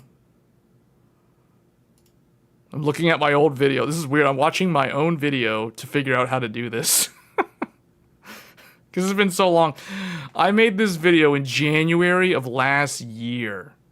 This video is like a year and a half old.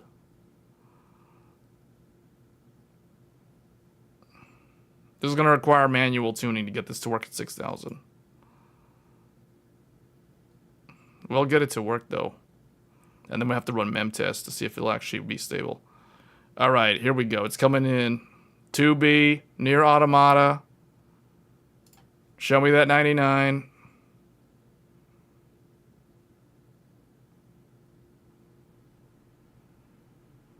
There we go. Transfer over. Oh, it wants to do a double pass. Yeah, this is why I don't recommend dual rank 4 sticks for any gaming PC. No gaming PC needs 192 gigs of RAM. And this is the reason why you don't want 192 gigs of RAM. Having to deal with the memory training. That said, if someone really wants 4 sticks of memory, I highly recommend 4 24 gigabyte sticks. Because those are single rank and those are higher capacity than 16. So you're going to get a total of 96 gigabytes. And you can run that at 6400. Let me repeat that. You can run 4 single rank sticks of DDR5 at 6400 megatransfers. That's literally what we're streaming on right now. And we already showed that earlier at the start of the stream. When we were using that custom 6400 profile that I made. We were running that on all 4 of those sticks.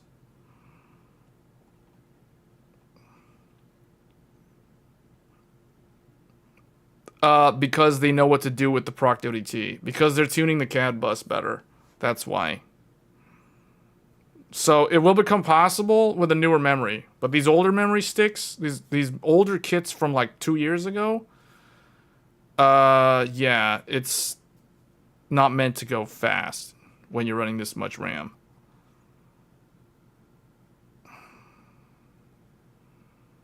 But see, what we're showing people, because there's a lot of people that are like, oh, it doesn't work for me. It doesn't work for me. And my question for them is, are you waiting long enough? Because you're probably not patient. You literally have to wait 10 minutes. If you're not waiting 10 minutes, then you're doing it wrong. Okay, we're getting there. It's almost there. Show me that 99. Show me the 99. There we go. 99. Show me that. Let's go. Okay, we're in. All right, enter. Whoops. Enter the BIOS. And sure enough, it failed to load the XMP that was in there when we had the 2 sticks. And we are running, as expected, DDR5-3600. And we are running 192 gigabytes. So, this is the maximum supported speed for Intel and AMD when running this much RAM. Intel says if you run beyond DDR5-3600, we wash our hands, you're on your own. It is not supported. AMD says if you run above 3600 and you're on a 4-DIMM board, I'm out. You're on your own. So they both have the exact same policy when dealing with this sort of thing. So what we're going to do, we're going to disable XMP. That's step 1, is disable XMP and Expo. Do not use Expo or XMP if trying to run 192 gigabytes at 6000. So instead, we will manually set 6000. And then we're going to go in here. Actually, we need to set the voltages. So, VDDIO 1.35, VDD 1.35, VDDQ 1.35. Then we go in here. We go into the subtimings. Now we're going to go down here to the processor drive strengths. This is the secret menu option. This is how to get it to work. I'm basically copying my settings from my old video from January of last year. So, CK... Hold up. Do I have like a screenshot of where I actually did the... Procto DT... 48 ohms...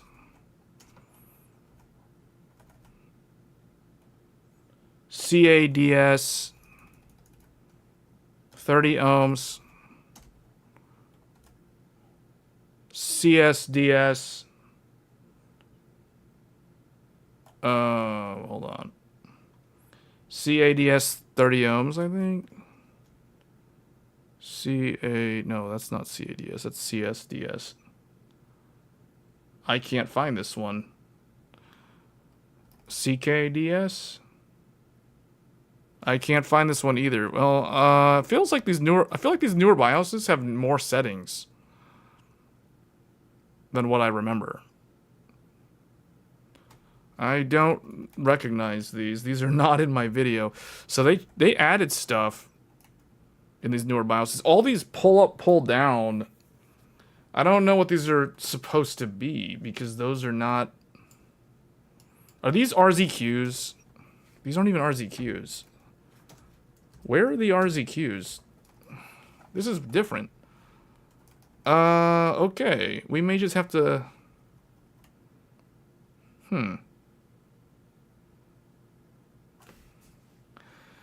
Where's RTT Park? I don't even see it in here. Oh, yeah, there it is. RTT Park, but it's P0, though. Alright, RTT Park, 48. RTT right, 120 ohms. These nominal write, nominal read, 60 for both. These are the secret settings of how to get 6000 working. For those wondering what I'm doing right now. RTT Park. Hold on, this is DQS. This is 48 ohms. All right, all these weird pull-up stuff, I don't know. Like this pull-up, pull-down.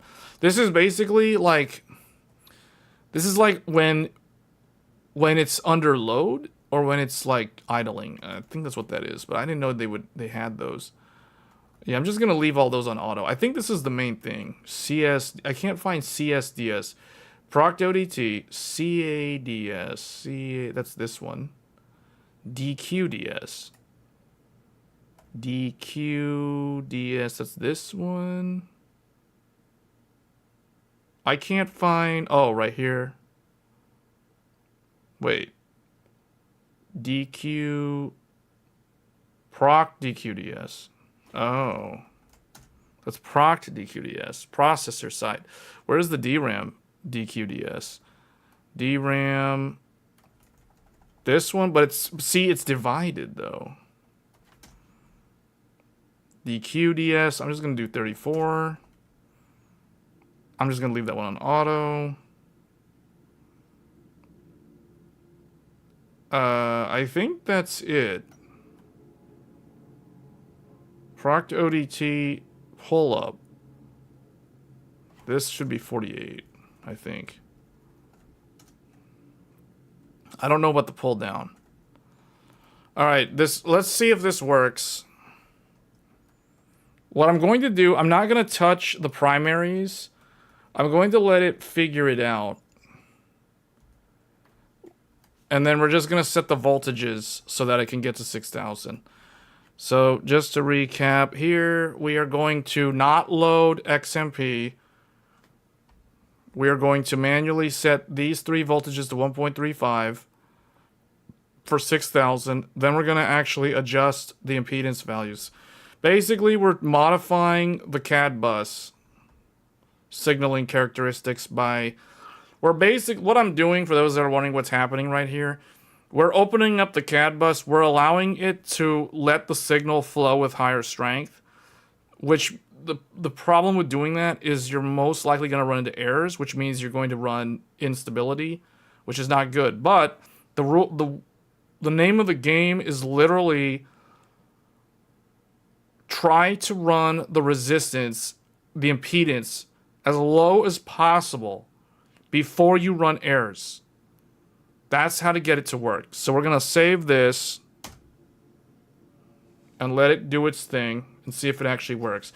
Now, this might not work because I don't know if I need to set those pull-up, pull-down things differently.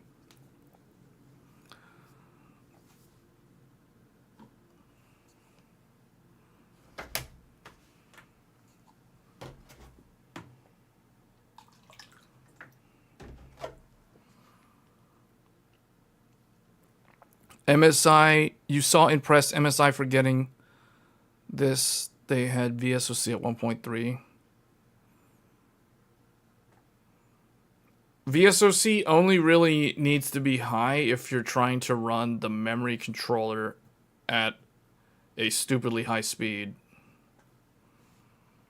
Because VSOC is a processor side voltage.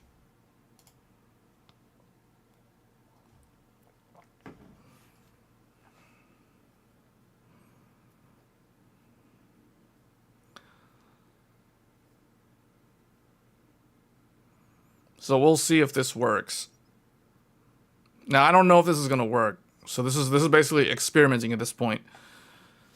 Because dual rank, anytime you mess with dual rank, you're running 2 DPC, like dual rank, that's like a big no-no on consumer desktop.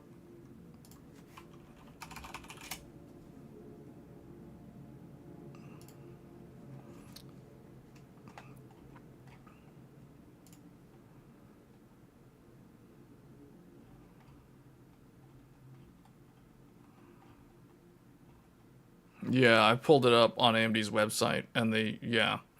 This is the hardest scenario to do. And MSI has some good info on their website talking about what we're doing right now with their BIOS.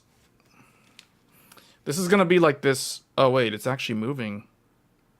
I'm actually surprised how fast that went. I expect that to take a bit longer, but it looks like it actually, Gigabyte's figuring things out. Man, Gigabyte's on a roll. Gigabyte knows what they're doing. Check that out, man. That's incredible. Wow. Okay, Gigabyte did it, man. Gigabyte pulled it off. There we go. There we go. 192 gigabytes at DDR5-8000 on old memory from 2023.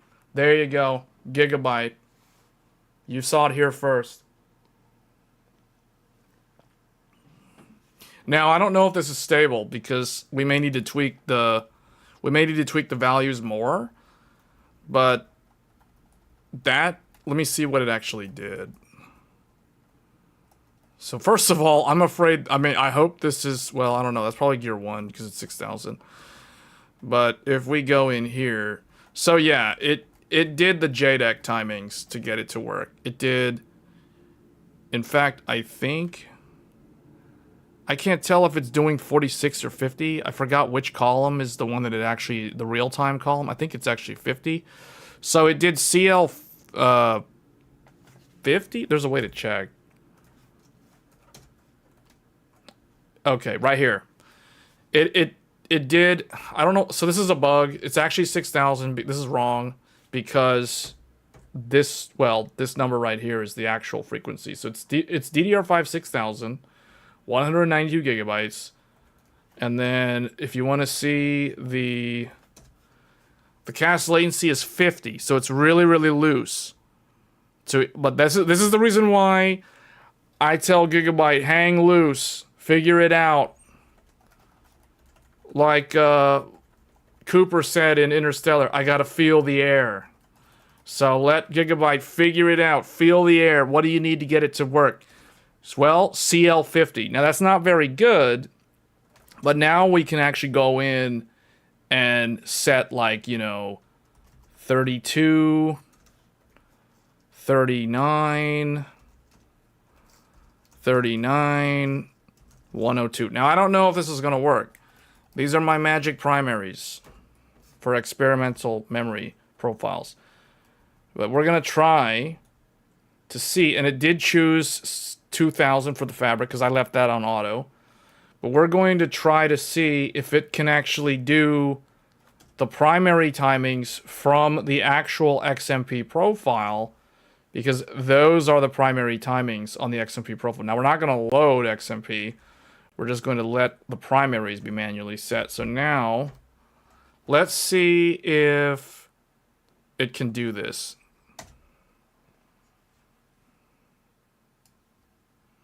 With those proc ODT values.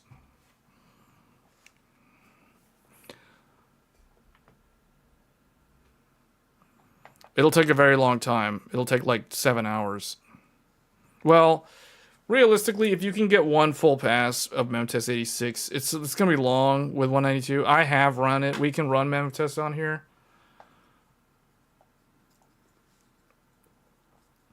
I'm just talking one pass. If you're trying to get it to go like the full test, it's going to take a long time.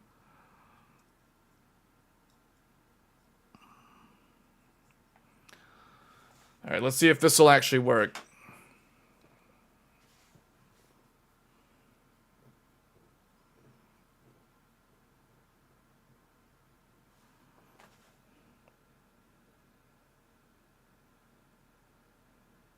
Yeah. And that's a good comment about the servers, because I can tell you, Threadripper, my Threadripper system runs 128 gigs of RAM, which is RDIMM, at 6400 CL32, no problem. It doesn't. I don't have to do any tweaks, but that's because that is a 1 DPC. You're talking about servers which are 2 DPC capable, so that's gonna be like 12 sticks of memory. In that scenario, they're not running very fast. I can tell you that. They're typically not running above like 4800. And if they're running 4800, they're on like, you know, Zen 5. They're running like Turin. I guess Genoa and Bergamo can run at like 5200, I think. 4 passes of 32 gigabyte was about 4 hours. Yeah, that sounds about right. I recently tested 48 gigs. Oh, look, you see it, 2B. Anytime you see 2B near Automata, you know it's good. You know it's something's happening. Oh, here we go. 99. There's the cursor. We're in. And there you have it, folks. DDR5-8000. 192 gigs. Cast latency 32. Primary timings from the XMP profile. Gear 1.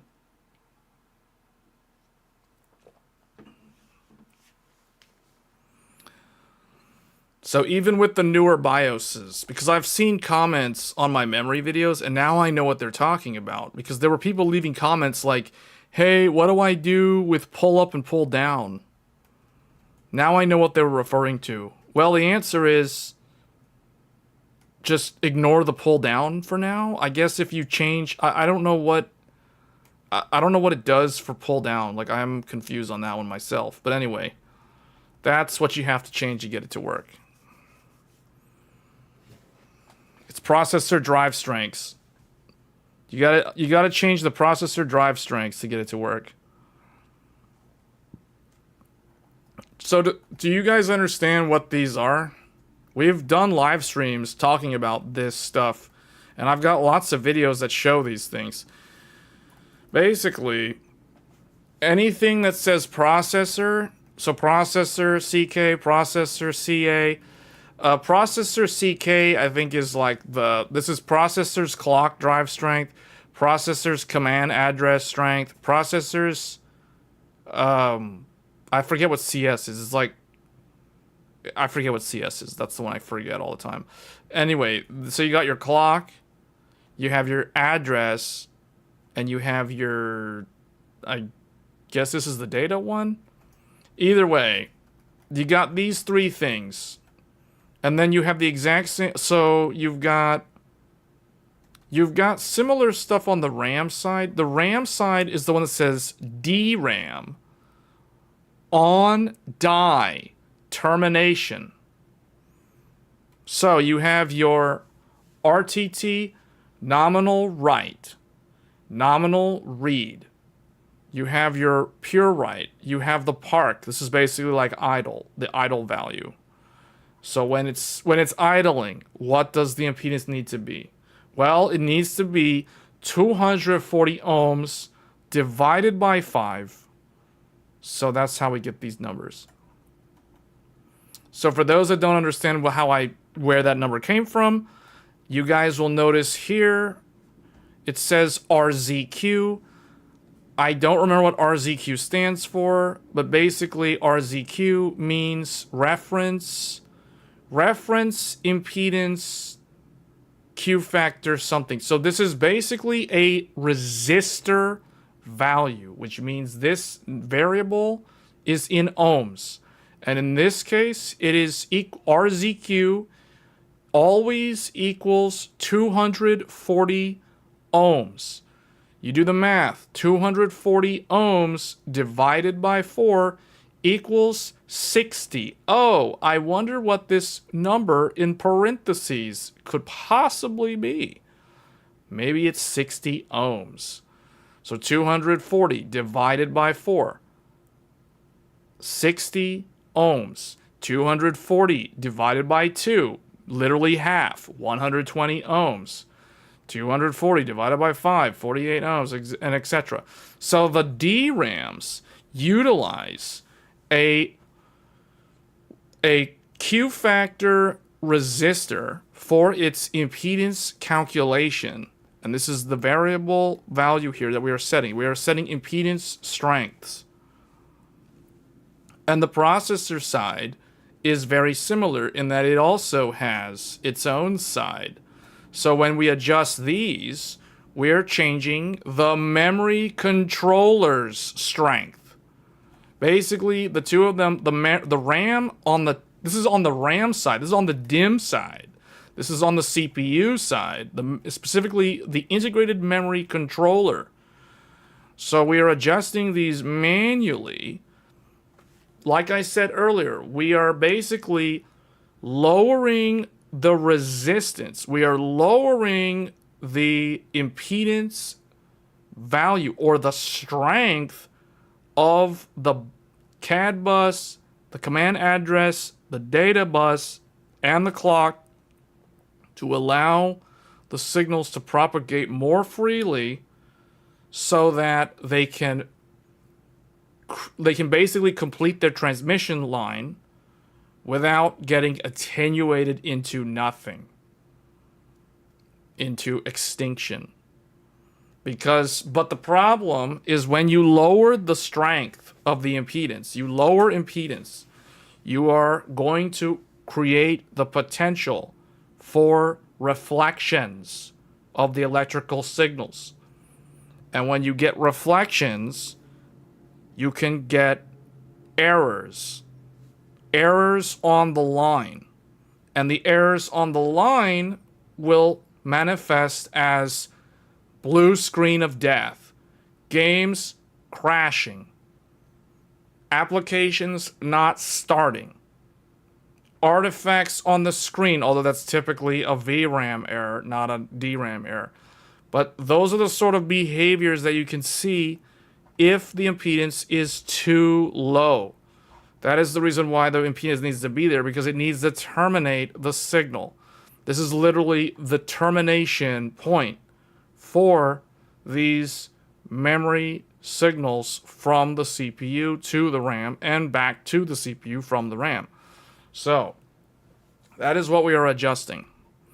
Now, these newer memory kits, somebody asked earlier, how is it that these newer kits are coming out with, like, 256 gigs at like 6,000 or some stupidly high number, or they're really, really fast? How are they doing that? Well, because the memory chips themselves are manufactured in such a way that they have a more robust termination scheme. Like they have a better way of terminating the signals such that they avoid the errors, they avoid the reflections, and they also work at these higher frequencies like 6,000, for example.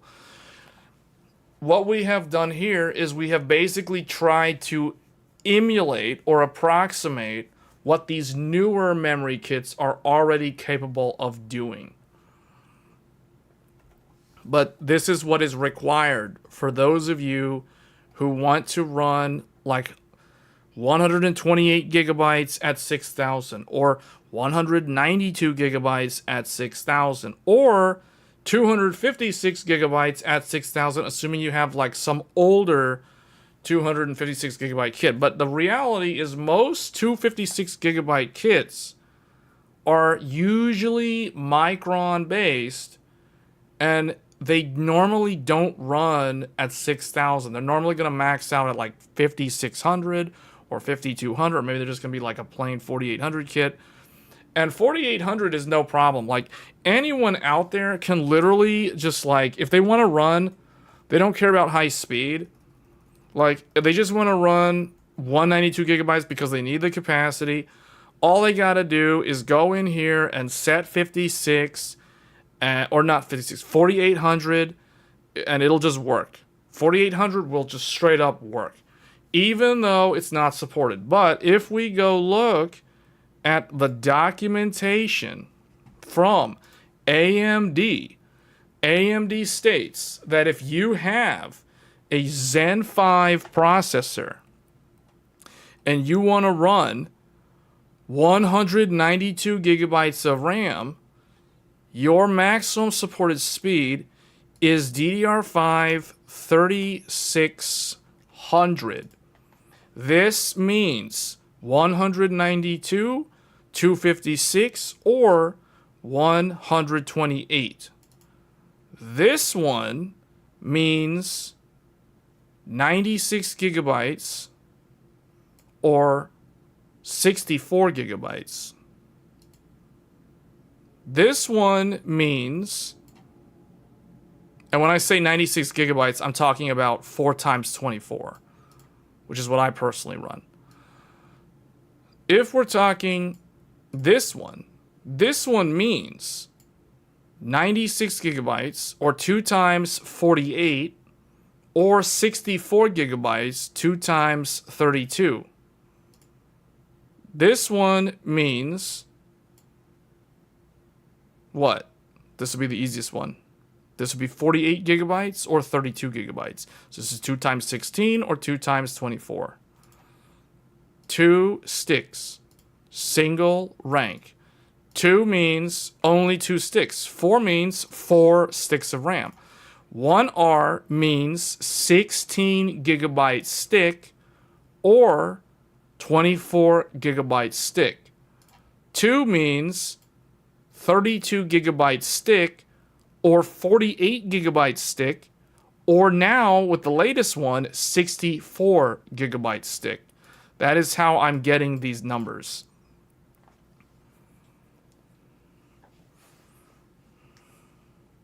So this is the maximum supported from AMD. Dual rank 4 sticks means this. Worst case scenario.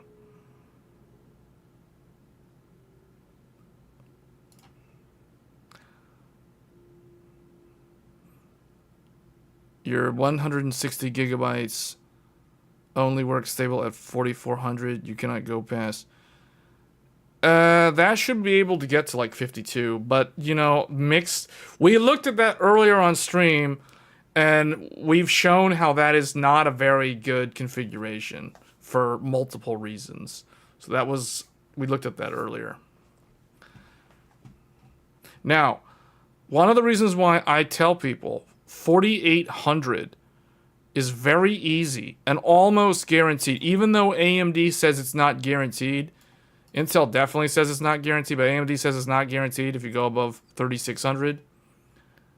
MSI sheds some light on this truth. So MSI says if you're using the godlike motherboard, a 10-layer PCB, and you want to run 128 gigabytes or more on a godlike, they're saying right here, 4800 is an expected speed for 256 gigs of RAM or 192 gigabytes of RAM or 128 gigabytes of RAM. And any mixture in between. Well, mixture, I don't know about that because mixing capacities is never a good idea.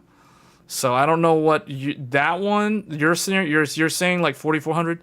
Yeah, I can see why, because MSI is like, man, the godlike is like 4800 is kind of like the maximum on there. So if you're doing what I do, I run this one myself, which is the one that we showed earlier at the beginning of the stream. I personally do 4 times 24, which because it's still single rank, which means I'm running 96 gigabytes of RAM with the wonderful 4 sticks of RAM, because it looks better than 2 sticks of RAM, at 6400. So I'm doing exactly what MSI says is possible. MSI's not saying you can run 192 gigs at like 6000. They're saying no, you can run 192 gigs at 4800 with a godlike motherboard. But if you're someone like me and you know the tricks, you know what you're doing, you can actually get 192 gigs working at 6000, but it is not easy, as we have shown.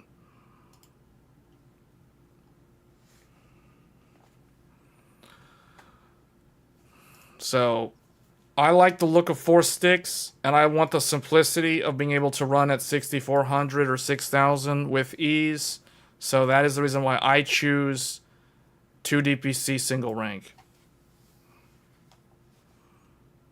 Because it's easy and it works. And I don't have to deal with long memory training times. I don't have to deal with Memtest 86 24-hour tests for stability and that kind of stuff. I don't need to deal with any of that stuff. You need the memory.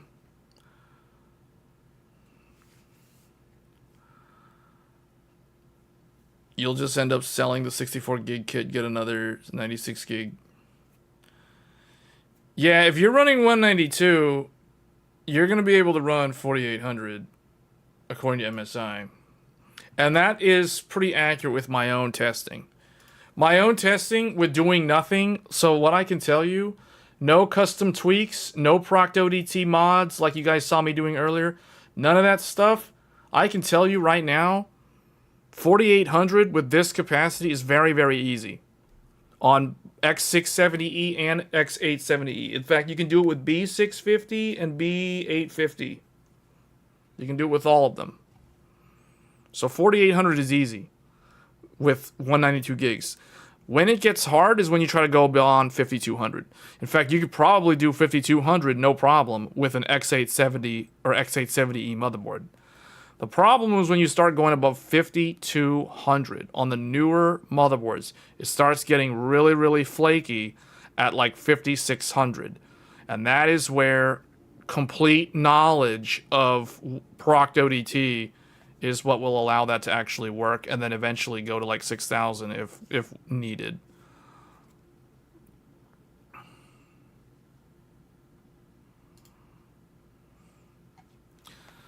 You have a B650 Pro Art. Maybe that can be a culprit too for not posting at 4800. No, I'm actually surprised. So I would think, as long as you're on the latest BIOS, I think that should be able to do 4800. Oh, but you're doing mixed memory. Okay, never mind. Yeah, that mixed memory is a huge wild card. Like to me, I mean, you guys saw we did mixed config earlier, and it was not good. It'll probably work at like. It'll definitely work at 3600. Everything works at 3600 because 3600 is guaranteed. Literally, AMD guarantees 3600 no matter what if you're doing 4 sticks of dual rank. Like, that is an absolute guarantee. Intel also guarantees the 3600.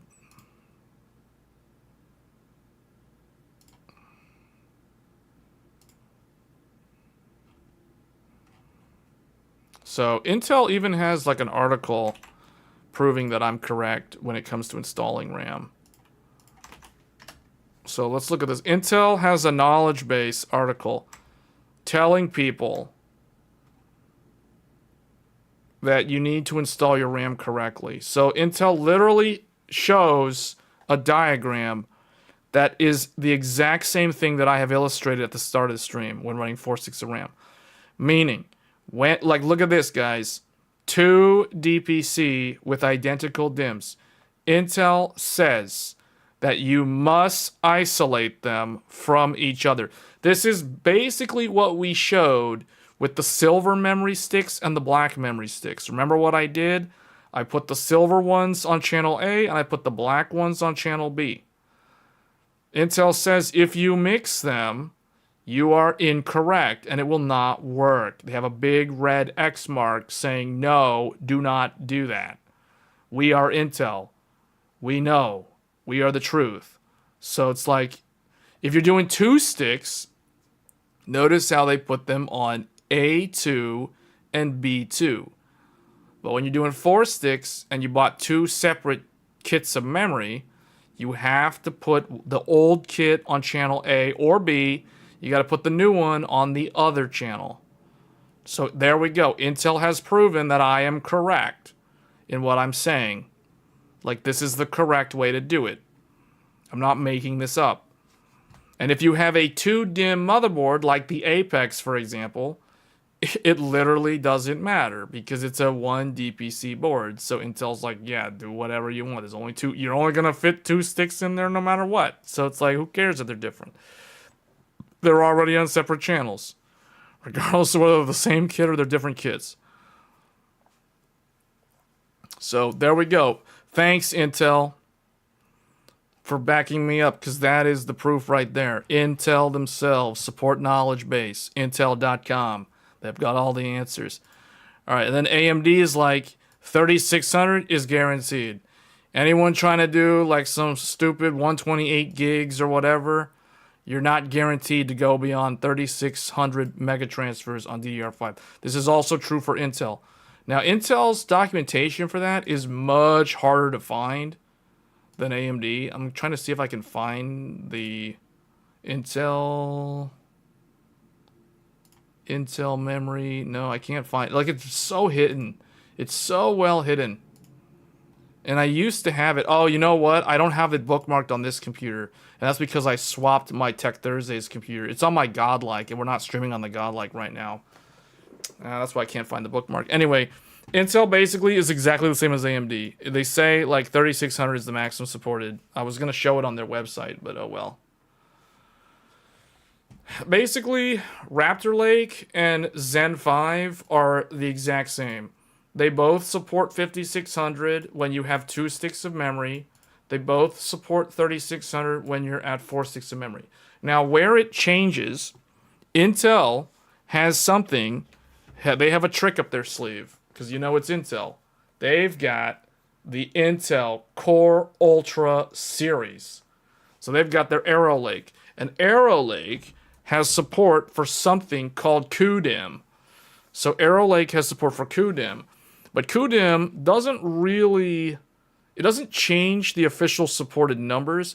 What it does is it allows Intel to say that if you're going to run 2 sticks of memory with an Intel Core Ultra, the maximum supported on a 2-DIMM Apex motherboard is 6400 megatransfers. So Intel only supports 6400 if you're on the latest Arrow Lake CPU, and you must be running a 2-DIMM motherboard like an Asus ROG Maximus Apex. You cannot be on a 4-DIMM motherboard, even if you're only using 2 sticks of RAM. That is what they have stated officially. So we may look at that in a separate video or a separate live stream regarding QDIM in the future. But pretty much AMD's next CPU, Zen 6 will have full support for QDIM. So Intel, like I've said before, Intel is always like one step ahead of AMD when it comes to DDR5. Like, they were the first to come out with DDR5 with their 12th gen. AMD came out a year later with Zen 4. And then Intel brought Raptor Lake, which improved the DDR5 versus Arrow or Alder Lake. And then AMD caught up to Raptor Lake with Zen 5. And then Intel leapfrogged again with support for QDIM on Arrow Lake. So next year, AMD will finally have caught up to Intel with support for QDIM.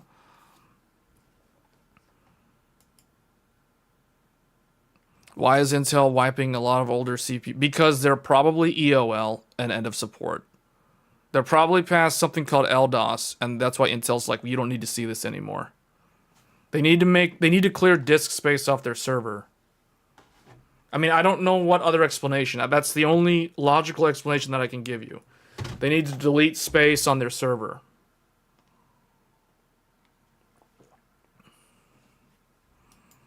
But it's pretty hard to find the documentation for Intel's memory specs.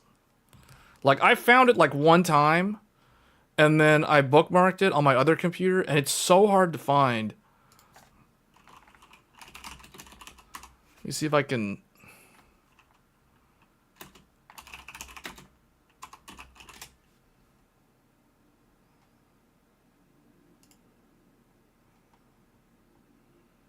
Oh, wait, I think I found...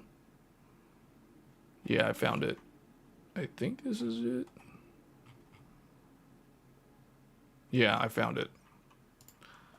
I randomly did find it. Okay, so... Here we go. Intel DDR5. Processor SKU. support matrix. For DDR5, Intel says if you're running 2 DPC, that means 4 sticks of memory, and you have, 2 DPC, and you're running dual rank. Dual rank means 128 gigabytes or more, meaning 128, 192, 256.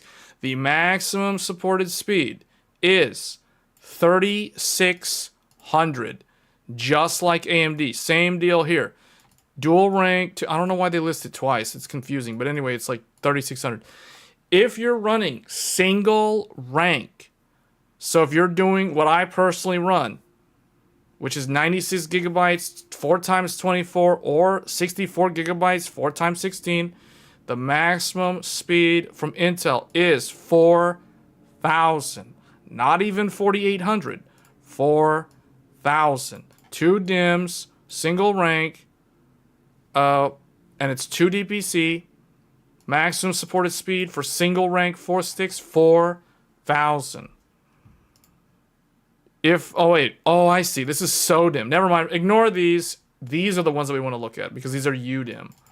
Okay, so if you're doing, it doesn't matter. It's the same numbers. So, single rank, 4 sticks, maximum supported speed from Intel, 4,000.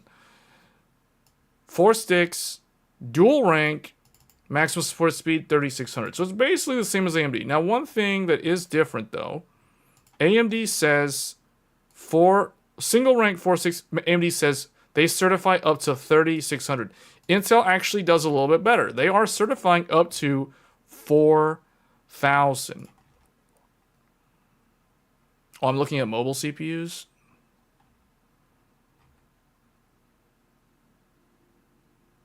No, this is desktop. S is desktop, dude. S is the desktop. Yeah, HX is the Raptor Lake. S is the desktop. So yeah, 36, 4,000, and then if you have one DIMM by itself, so you're doing 4 sticks. Wait, 1 DIMM? What does that mean? 1 DIMM?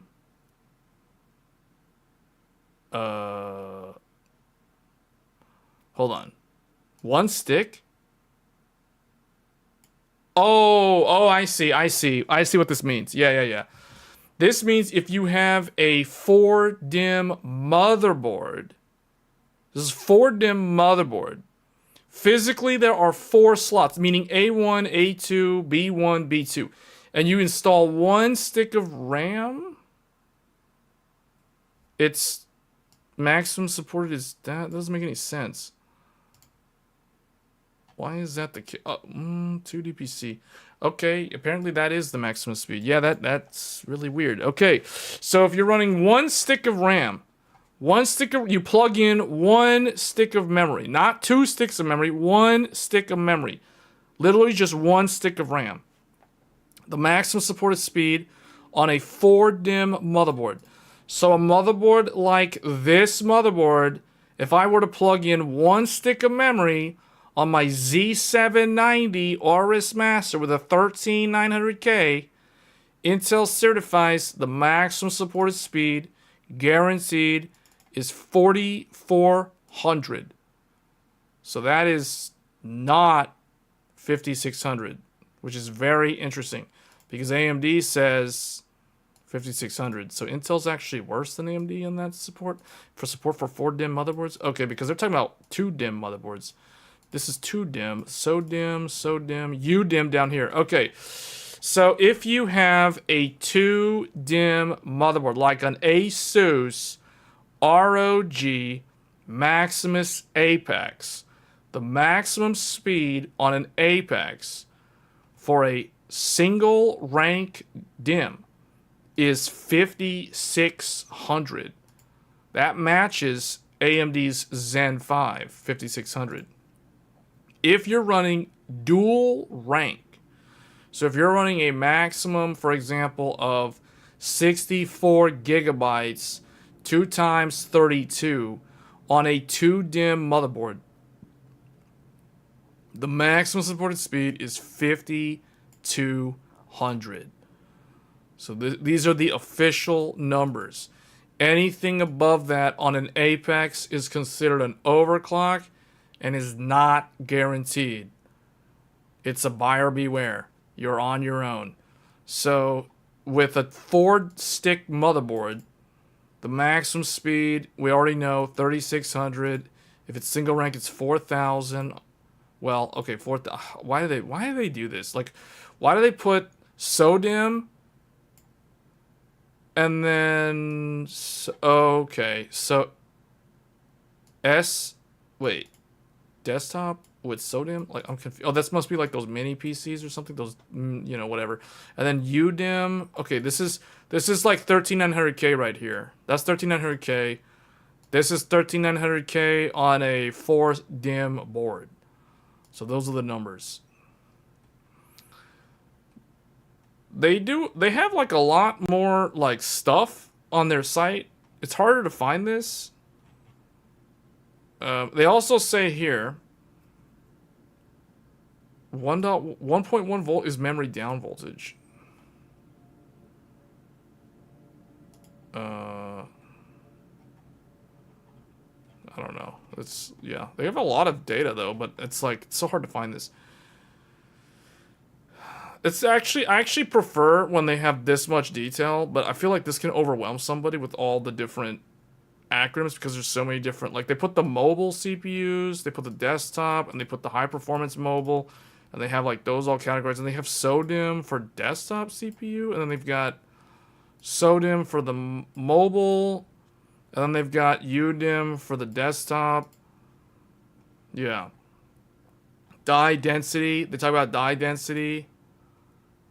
The ball map mode. They even go into that level of detail. They literally have ball map mode in here. Wow. Okay. That's cool. I do like that they have a lot of info in here. But I feel like for the average person who just wants to play games, they're not going to care about this stuff. They're not going to understand what this is. But anyway, I think we've pretty much covered the main thing. Like, the main things I wanted people to be aware of was the actual official numbers from AMD and Intel, because a lot of people are assuming, oh, 6000 should work no matter what. No. No, that's completely wrong. So these are the actual numbers from AMD. These are the actual numbers from Intel. Intel goes into more detail, but really the only difference is if you're running single rank on Intel on a 2D PC, you're at like 4000 is the max. AMD, the max is 3600 for 4 sticks of single rank. But other than that, they're identical. Now, if you're on Arrow Lake, the only difference with Arrow Lake is Arrow Lake states that if you're on, so the difference between Arrow Lake and Raptor Lake is the number here changes if you're using Arrow Lake with LPDDR5X. LPDDR5X on Arrow Lake can be certified up to 6400. And also, if you're on a 2-DIMM motherboard, so like an Apex, a Z890 Apex, you can run single rank with QDIMM up to 6400, but you must be using clock redriver RAM. You cannot be using UDIMM. UDIMM for Arrow Lake is identical to AMD and Raptor Lake, so that doesn't actually change. You have to be running the newer clock redrive, aka the QDIMMs, if you want to run 6400 officially. And you must be on a 2-DIMM motherboard. As soon as you buy, or as soon as you use a 4-DIMM motherboard, all that stuff about 6400 being officially supported goes completely out the window. It doesn't apply. So Intel's pretty strict on a lot of their things. They don't allow you to run in 1-to-1 ratio. You know, like the rules are different depending on if you're on a 2-DIMM board versus a 4-DIMM board. AMD doesn't go into that level of granularity. It's basically like, you know, they only divide it based off of whether you're running 2 sticks of RAM or 4 sticks of RAM. They don't talk about like if you're running a 2-DIMM board versus a 4-DIMM board, or if you're talking like mobile RAM versus like, you know, SODIMM versus DDR5 standard. So, you know, like, it's really, I don't know. I don't know which one I prefer, actually. I do like all the data that Intel puts on their datasheet, though.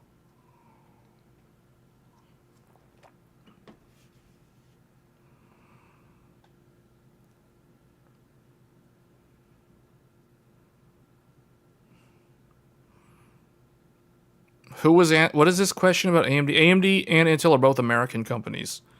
That being said, they're both multinational companies. So they have offices in multiple countries all over the world. But they both originated in the US. So they're both considered American companies. And they're typically, the way you can tell, just look at how their stock exchange, what stock exchange they're on. I think they're both NASDAQ, publicly traded NASDAQ. So they're US companies. That's an interesting question, though. I don't think anyone's ever asked me if AMD is American or German.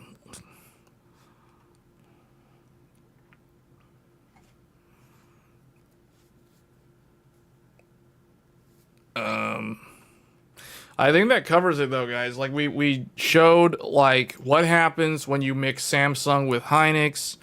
What happens if you know, like, what happens if you mix different brands? What happens if you mix different capacities? What happens if you mix different channel kits? You know, like, you don't keep them on channel A versus B, that kind of thing. So we kind of did a full deep dive into how DDR5 behaves. We also looked at how long memory training takes if you're running 2 sticks versus 4 sticks, single rank versus dual rank, 2 sticks of dual rank by themselves, how long that takes. That takes longer than 4 sticks of single rank, surprisingly, but it doesn't take that long. And then 4 sticks of dual rank takes significantly longer to train than anything else, even with the latest BIOS. At least with Gigabyte. I haven't tested dual rank on any other vendor besides ASRock. And ASRock seems to be the pretty...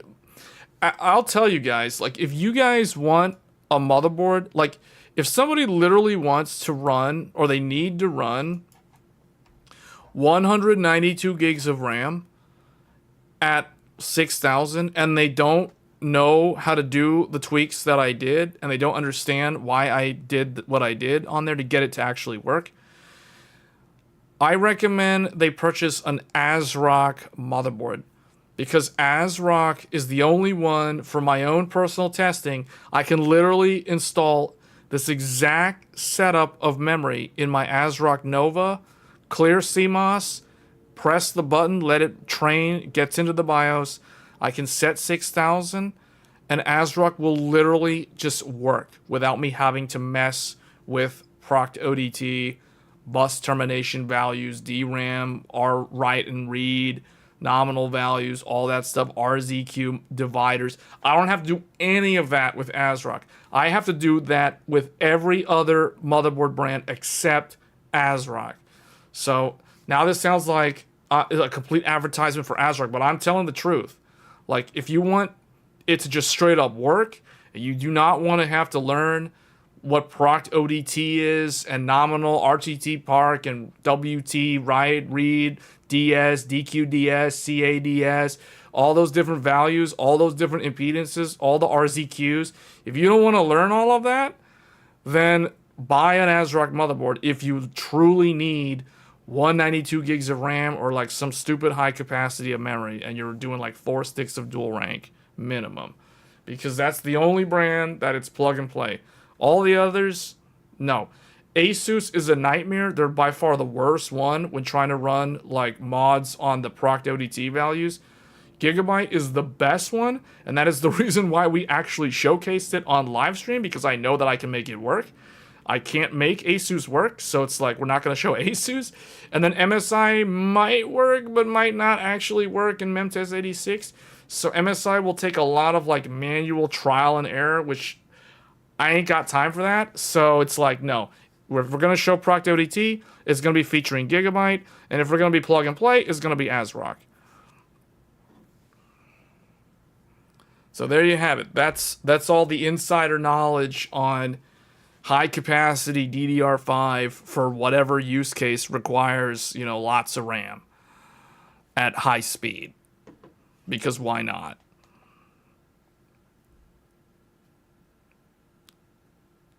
Are there any expectations for max RAM density on DDR5 consumer setups at end of life?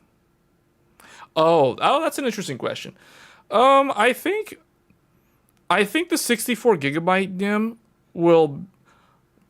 I don't know what will be a higher density than 64 gigabytes. Typically, what you can do is you can look at the server world to try to see like what will eventually trickle down to the consumer world. What I can say, I'm hoping that by the time DDR5 is end of life, 32 gigabyte DIMMs, I'm hoping that there will be a single rank 32 gigabyte DIMM, because DDR4 had a similar transition.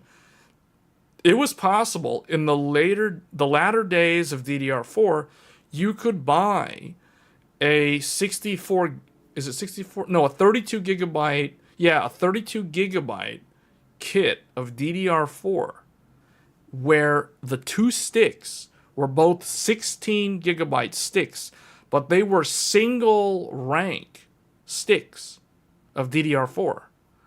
It used to be 16 gigabyte DIMMs of DDR4 were dual rank. If you wanted a single rank, you were buying an 8 gigabyte DIMM. So you were literally buying a 16 gigabyte kit composed of two 8 gigabyte single rank DIMMs. And anything beyond that was a dual rank setup. So if you had a 32 gig kit, so that's 2 times 16, those were dual rank DIMMs. But in the end of the era of DDR4, it was possible to buy a 32 gigabyte kit that was composed of single rank 16 gigabyte DIMMs. You could even buy a 64 gigabyte 4-stick DDR4 kit. It literally came with 4 DIMMs in the box that were 4 times 16, and each of those 16 gigabyte DIMMs were single rank. So I'm hoping with DDR5 that in the second half or toward the end of DDR5's lifetime, we will see a 32 gigabyte single rank stick. So like you could buy a 64 gigabyte kit, which is composed of 2 single rank 32 gig DIMMs. I'm hoping for that because I'm someone who really likes DDR5-8000, and DDR5-8000 today is only possible with single rank DIMMs. And currently, the highest capacity is 224 gigabyte DIMMs running at DDR5-8000, but you're capped at 48 gigabytes total capacity. So that is something that I'm looking forward to in the future. So that's a very interesting question. No one's ever asked that. I actually like that question now that I think about it, because we don't think about how a memory standard will be when it's at the end of its life. DDR4 certainly saw a massive change over the years. Like DDR4 started out with, like 4 gigabyte sticks. And then there were 8 gigabyte sticks. And then there were 16 gigabyte sticks. 16 gigabyte sticks were dual rank for a very long time. Then I don't know if there ever was. I know in the server world there were 32 gigabyte DDR4 DIMMs. I don't know if there ever were for consumer UDIMM. I don't remember. Maybe there was, but I don't remember.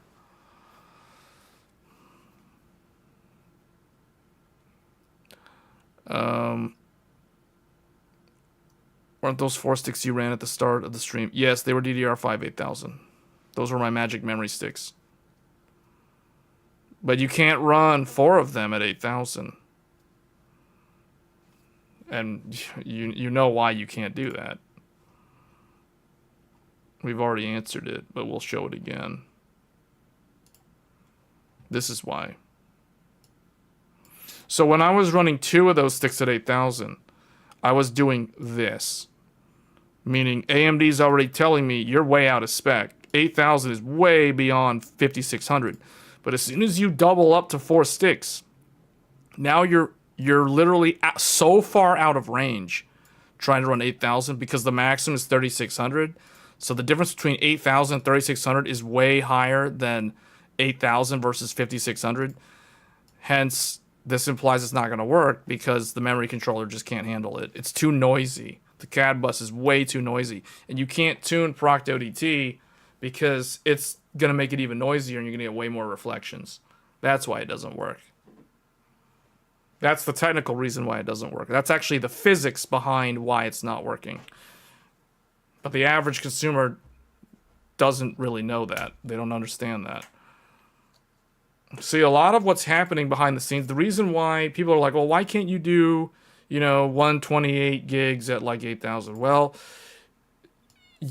the only people that would truly understand that are people who have either a PhD in physics or someone who has a complete understanding of electrical transmission and concepts that you would learn if you were an engineer.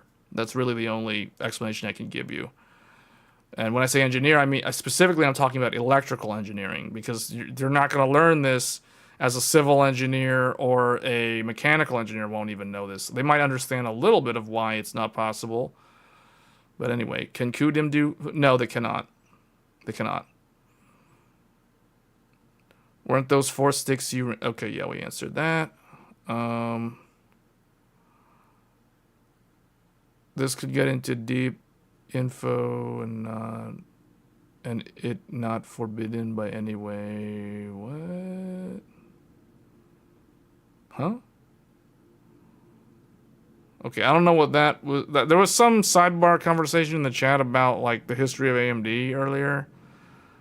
I'm trying to see if there were any other questions pertaining to the memory. I think that's pretty much it.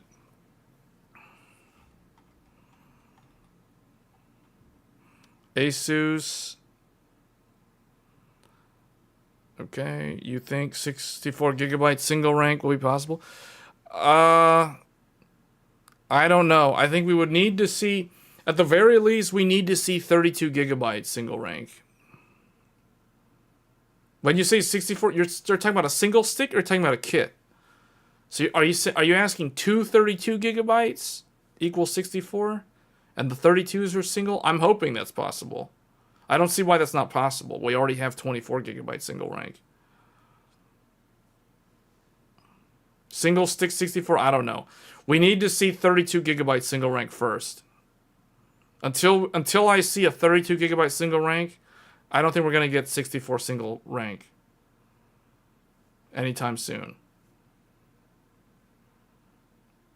So that'll probably stay dual rank for a long time. Because if we can do, if it's possible to do 32 single rank, then you can do 64 gigs at 8000. Now, and that's very good.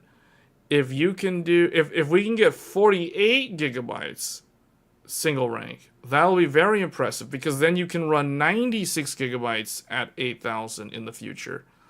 But that would require significant improvements to the memory controllers. Current memory controllers are incapable of that sort of thing with that much RAM, as far as my understanding of both AMD and Intel. They can't really do it. Now, however, QDIM might help in that scenario. QDIM doesn't do very well with 4 sticks at high speed, as expected. Nothing seems to do good with 4 sticks at high speed ever. But 2 sticks with QDIM on that sort of single rank density, yeah, you could probably get 8000 running with 2 sticks. Like, you could see 96 gigs at 8000, assuming there was such a thing as 48 gigabyte single rank sticks of QDIM. You could definitely get 8000 working with that setup. With Zen 6 or Intel, Arrow Lake might even be able to do that, actually, if that existed today. Because Arrow Lake has the QDIM support. Anyone wanting QDIM on AMD, you guys are going to be waiting for Zen 6.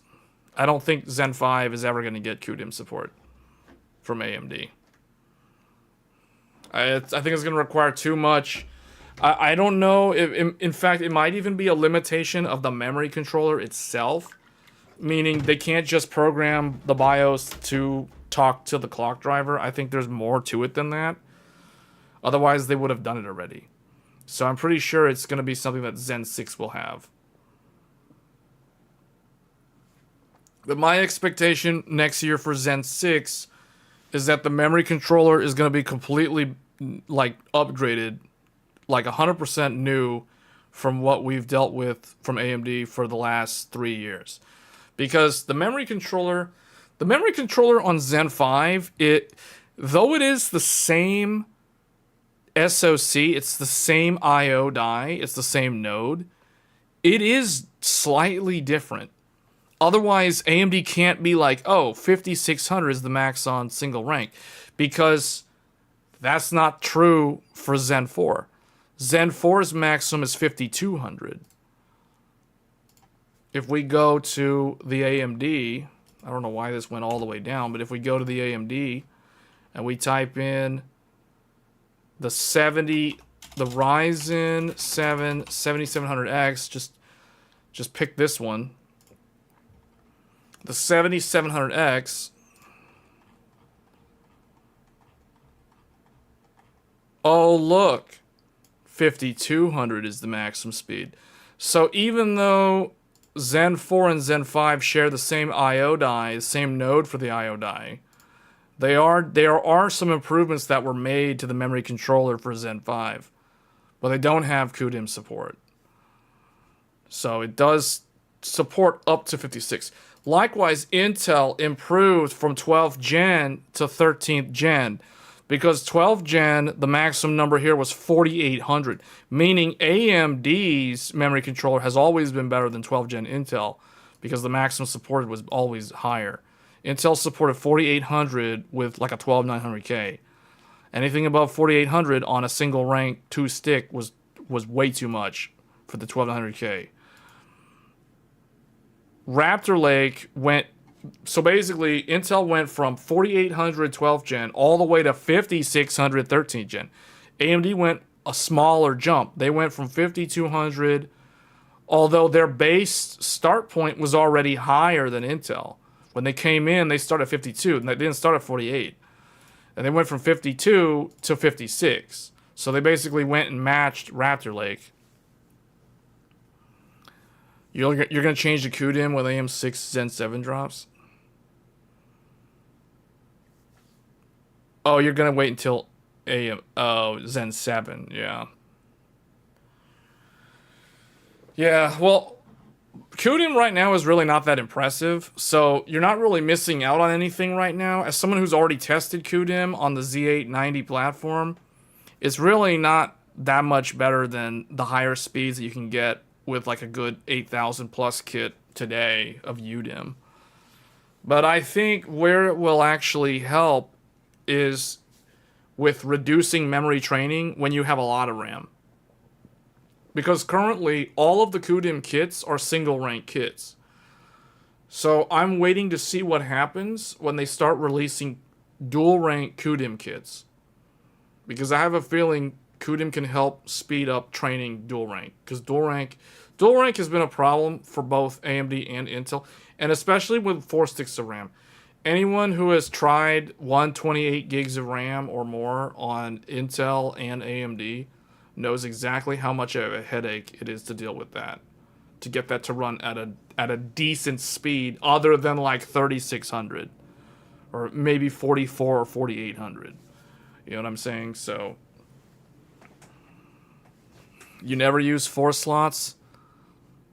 I always use 4 slots, man. It looks so good. Like I'm not gonna make my computer look like it looks like when it has 2 sticks, it looks like someone like knocked 2 of the teeth out of it or something. You know what I'm saying? Like it's missing its teeth or whatever. Like put those things in there. Like it needs to look good. So I mean, I've been running 4 sticks of RAM since like 2013. So for me, I've been on 4 sticks of memory for like 12 years at this point.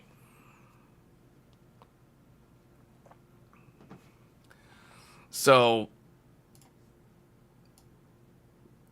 I want the capacity and the looks. That matters more. And the thing is the performance, like you're never even going to notice the difference. When 2 slots can't give you enough RAM, you have to use 4 slots. Yeah, but I don't think most people need, like... I don't think most people need more than 96 gigs of RAM. Like, for a regular mainstream desktop, I mean, I edit, like, 4K videos on a 96 gigabyte system, and I don't really run into a problem with memory. Now, if someone's doing a lot of stuff with, like, virtualization, then yeah, then you're gonna need a lot of RAM. But virtualization, I don't know. I guess, yeah, I guess, like, 16-core CPUs with a lot of RAM in them is good for that use case. But to me, I would think that sounds more like a server sort of thing. Like if someone's doing like a Veeam setup, or they've got like all these VMs and they have to allocate like cores and memory, I don't really see a consumer desktop platform being the right fit for that sort of use case. You see what I'm saying? Like, to me, that is basically HEDT. That will be Threadripper, and Threadripper's not limited to, like, you know, 2 DPC setups that struggle to get above 4800. So, but there's a massive difference in cost for the platform. You need more than 48, 4 slots it is.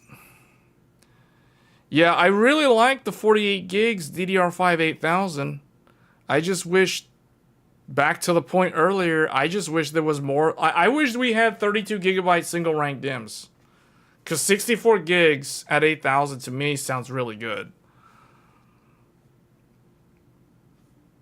48 is barely acceptable. From my perspective, 48 gigs is like the standard. Like, I wouldn't, if somebody asked me to like help them build a computer and choose the parts, I'm not, and it's a gaming computer, and I know they're not going to do any like video editing, VM, virtualization, AI, this, that, whatever. Like, if I know they just want to play Elden Ring, Night Rain, Stellar Blade, Final Fantasy 14, Genshin Impact, you know, World of Warcraft, whatever, Counter-Strike, whatever it is, if PUBG, if they want to play those things, Call of Duty, they don't need 192 gigs of RAM. Like, that's a waste of money, and that's like just a waste, like, they're not even gonna run the high speed. So it's like, no. But I would tell them, I would recommend 48 gigs of RAM. I personally think in 2025, 32 gigs of RAM is the absolute minimum spec for a gaming desktop in 2025. Meaning, I would recommend 48 gigs. Because if they want high performance RAM, 48 gigs is where it's at if you want DDR5-8000. And guess what? All the QDIM kits are all 48 gig kits. I wonder why. I think there's a few 32 gig ones, but no one's actually buying those because the capacity is just not there. So, like, if you want QDIM, you're not buying 32 gig kits, I'll tell you that.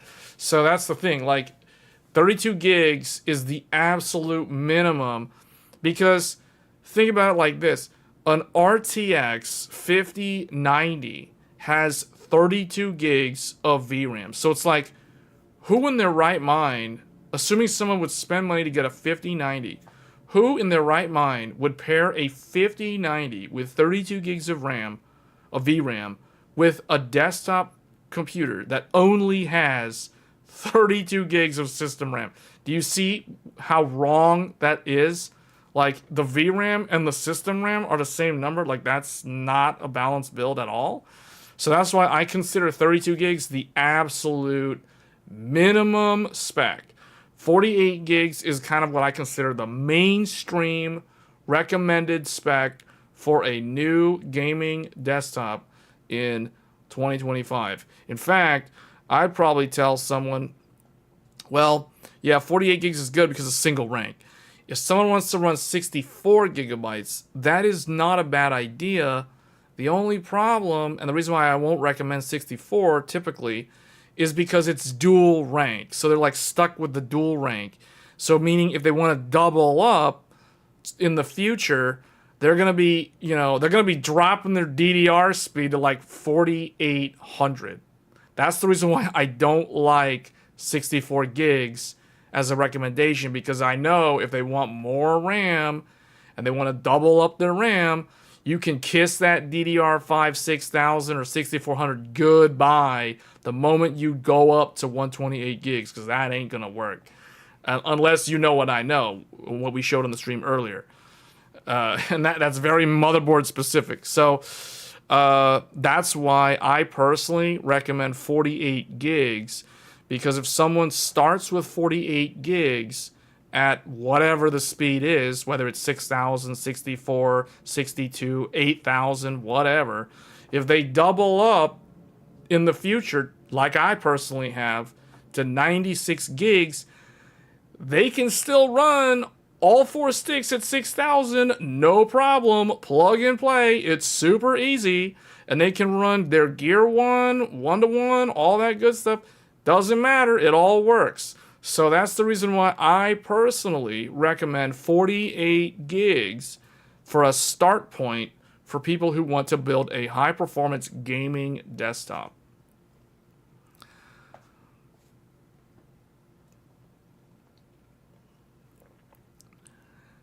Yes, the 9950X3D can run 256 gigs of RAM. Yes, it can do that. You have to be on a motherboard that supports that much RAM, and it has to be on a BIOS that supports that much RAM. And you have to have the actual 256 gig kit. Good luck finding that. They exist, and they're not cheap.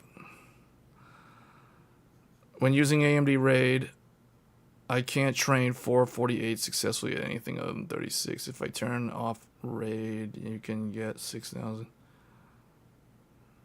That's interesting. So RAID is actually... Well, to me, when you say that you turn off RAID and it's stable, is it really stable? To me, it sounds... So if RAID's having a problem, it sounds like it's not stable. To me, that sounds like the memory's not stable. What motherboard and what are the settings? Because if you're doing that, you should never load XMP or Expo if you're doing that much RAM at that kind of speed. You have to manually set it like I showed in the stream earlier. Or you need to buy a kit and be on a BIOS and a motherboard that supports that much memory officially as an overclock profile. Waiting on G-Skill for the high capacity. I think you and me both. I'm waiting to get that 256 gig kit because we would have had videos on that if I already got those. That's why I'm still stuck on showing you guys like 192 over and over and over again at this point. Like literally all we can do is show 192 gigs at 6,000 because that's all I can do because it's as much RAM that I've got.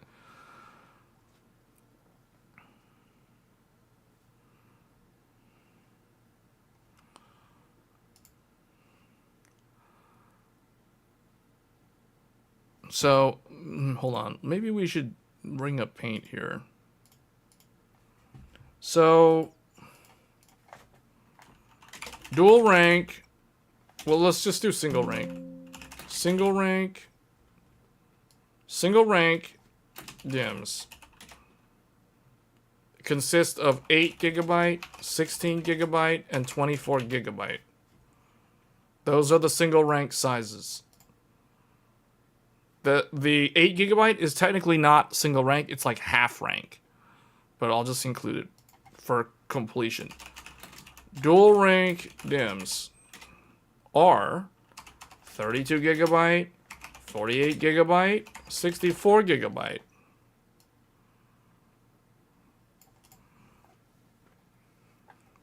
So what I'm hoping for in the future is that we can get a 32 gigabyte that is single rank. Maximum speeds. Single rank kits top out, well, technically they can go really, really high, but you can get DDR5, well, we'll just say single rank speeds. You can see them up to DDR5-8000. Now, technically, there are some that can go beyond 8800, but I I don't know, like the problem with like the 9,000 plus kits, there are so few golden sample CPUs that can actually run those, and there are so few motherboards. First of all, you have to have a 2 DIMM motherboard. That's like step one. None of the 4 DIMM motherboards can even run those. In fact, most of the 4 DIMM motherboards will not even be able to run this. But this is giving you guys an idea of like the maximum. Dual rank speeds up to, these go up to currently, I'm trying to see, I don't remember if there was 72. I know 6,400. There might even be 6,600 actually, or maybe even, I'd have to look, but I'm pretty sure there's 66. I think there's 166 that I've seen. I don't know if there's a 68. I think that one might have been a single rank. But the point is, this is kind of a dumb speed anyway, so it's like, personally, like, okay, realistic, 6,400. If we're talking realistic speeds, the ones that people can actually put in a motherboard and it'll work. Realistic, 8,000. So that these are kind of like what I consider the upper bound for these type of memory DIMMs from what I've seen, what I've actually tested. So it's like, yeah, they can go higher. There are actually kits out there, but they're probably not worth buying because who wants to buy a memory kit that they can't actually get to run stable when they load the XMP or Expo profile? So, you know what I'm saying? Like, I don't know. I don't really like these. I kind of ignore these. I wouldn't recommend people buy them. Personally, if you want fast single rank, 8,000 is where it's at.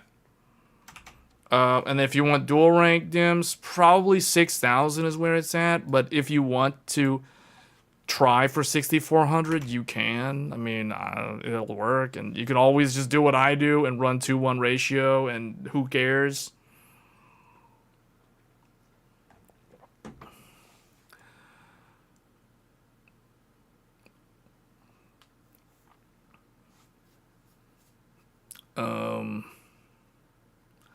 Yeah, but the question about the AMD RAID, I wonder if, oh, it's the Meg Ace. I wonder if it's actually stable. So I think that's what those comments about the mem test and those things were about. No motherboard, no AM5 motherboard, or no Z890 motherboard or quad channel motherboards. Null Zero mentioned quad channel. Do you know what a quad channel motherboard is? That's a very interesting question. Does your boards, I assume you're asking, does your board support quad channel? Do you know what a quad channel motherboard is? Who here can tell? Give me, okay, someone in the chat, give me an example of a quad channel motherboard. Name a quad channel motherboard. A current generation quad channel motherboard. Someone name a quad channel motherboard. This is a good opportunity to teach people about quad channel. Mark is saying Threadripper. That's exactly where it's at. Nero's saying TRX. TRX. Wait, Strix Halo? Oh yes. I asked motherboard. Strix Halo is not a motherboard, and Threadripper is technically not a motherboard either. But you guys are on the right track. The correct answer is TRX-50, Sage, TRX-50, Arrow, D, TRX-50, the one from ASRock. I forgot the name. So, or TRX-50, AI, top from Gigabyte. You guys want to see some quad channel motherboards? Quad channel motherboards. Oh, let's go find my quad channel motherboard. All right, here's one. This is my personal quad channel motherboard. This is the one that we did the live stream build back in 2023. This is the Asus Pro WS, which stands for Workstation Sage Wi-Fi, the Sage of Asus. This is what it means to go beyond the ROG. Remember, ROG is like Goku powering up to Super Saiyan. Crosshair Hero and Crosshair Extreme is when Goku bursts into Super Saiyan 2. But what does it mean to become a sage? Well, maybe this is more of like a Naruto analogy. But to become a sage means to go beyond. To go beyond Super Saiyan 2. To go to a level that is not normal, that is not normally reachable for the average. This is going to be the Super Saiyan 3 capability, aka the Pro WS TRX50 Sage. This is a quad channel motherboard. This is true high-end desktop. This is not fake high-end desktop. AM5, Intel Arrow Lake, Intel 14900K, those are fake high-end motherboards. This is the true high-end motherboard. A Workstation Wonderland, the quad channel motherboard, featuring AMD Threadripper and AMD Threadripper Pro. So that's a great question. The quad channel question, it opened up the topic of like, what is a quad channel motherboard? So a quad channel motherboard is a true high-end motherboard.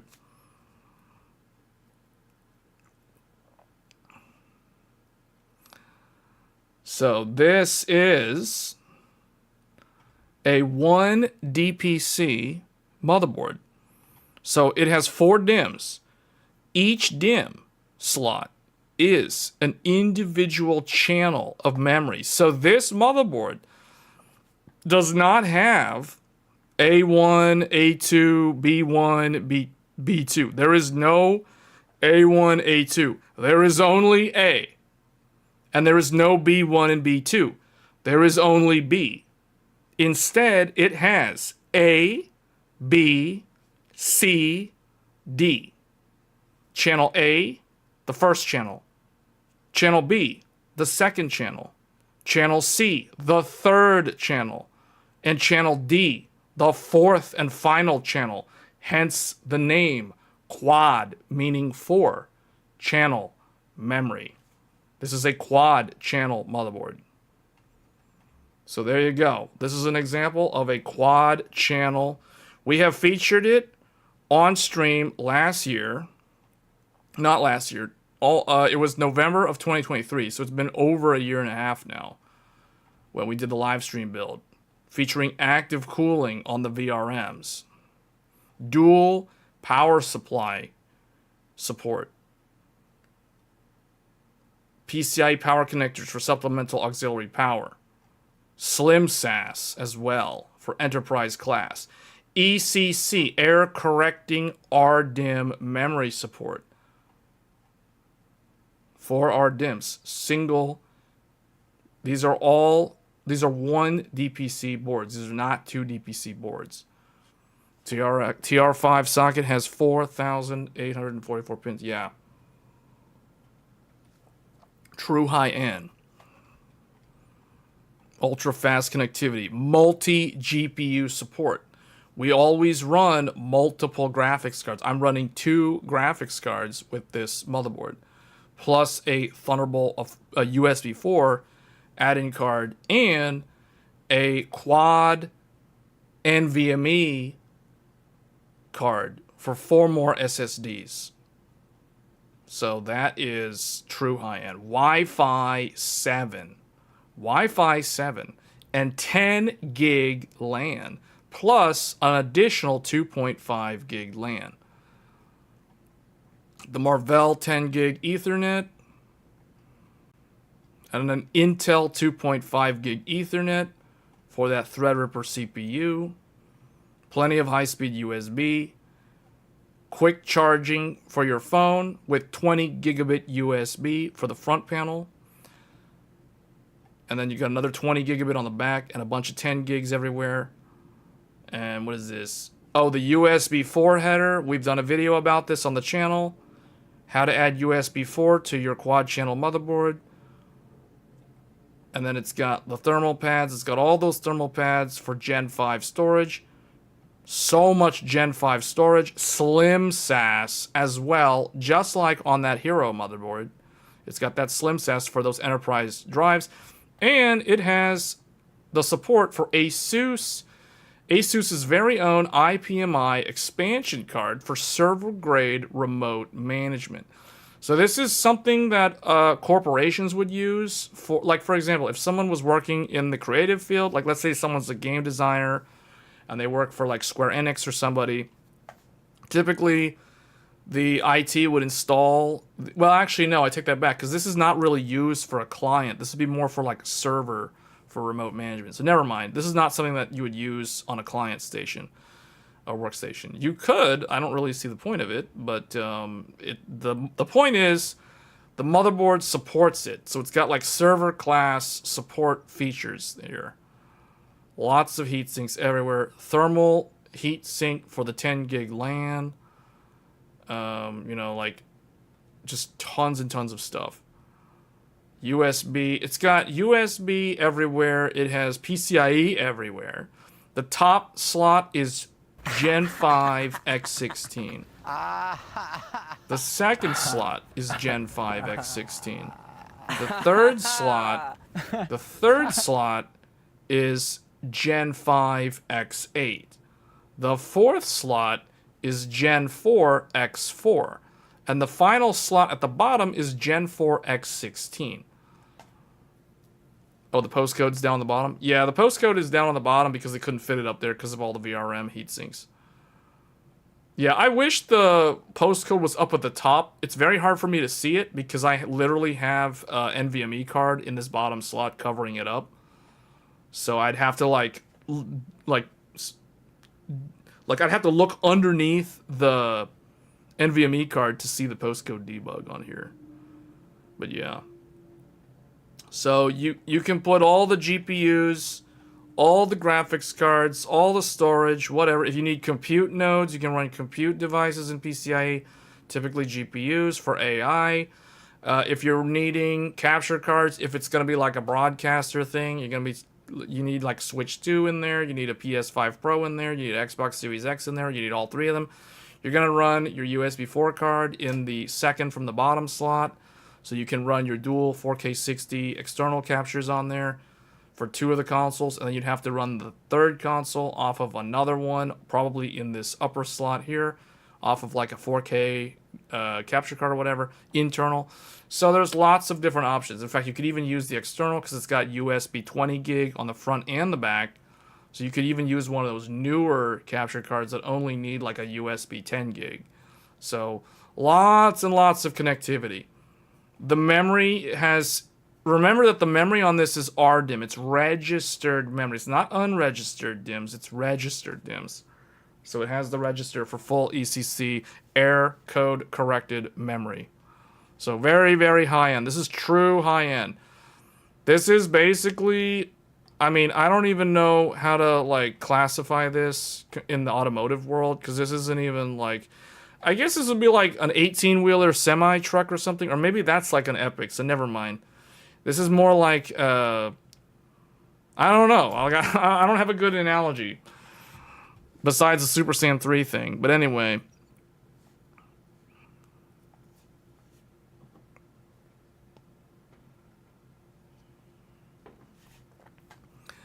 All right, so,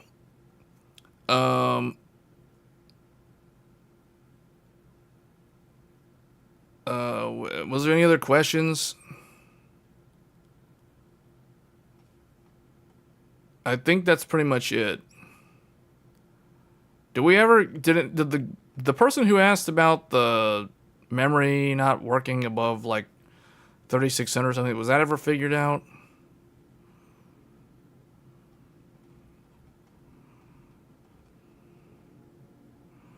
Most cases won't even have enough expansion for most of those. You're supposed to put this in a full tower. This isn't supposed to go in a mid tower. So the PC build that we did November 2023, I showed you the type of case that you need to put this in. A good example is the Lianli Landcool 3. Another even more modern example would be the Asus ProArt PA, whatever the number was. Basically, that's what I have it installed in today. I put this in the ProArt case, the WS in the ProArt, because it's the Pro series. I mean, it makes sense. So yeah. No, I don't do small form factor builds. I don't know. Like, to me, I don't see the point of a small form factor. I mean, I guess they are cool, but to me, if I'm building a desktop, it's gonna be full tower.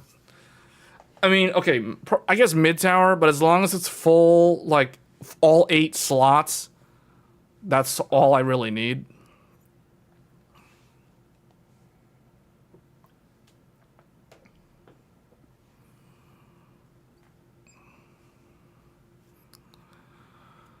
The PA602, that's the one that I have this in. Yeah. That is the case, man. That's the one that this workstation's sitting in right now. The ProArt PA602. My favorite case of all time. Yeah. It's awesome. That's exactly the case that this is meant for. Because you can fully load it up with all those PCIe slots. Because it's got all 8 of them. It's got great airflow too. And it's got what I consider proper airflow, front to back airflow. None of this like weird glass aquarium thing with the fans on the side parallel to the motherboard. Because it's like, apparently that's supposed to be airflow. I don't know. I don't know how I feel about that. I guess those aquarium cases are like chimney style because they have the intake on the bottom. But you can still put bottom intake on front to back if you wanted. I mean, I'm literally doing it on the one that we're streaming on right now. How do you like that Crosshair Extreme? The X870 Crosshair Extreme. The Crosshair Extreme, believe it or not, costs more money than this Sage. It's like $100 more than the Sage of Asus. This Sage is a $900 motherboard, for those wondering. The Extreme is a $1,000 motherboard.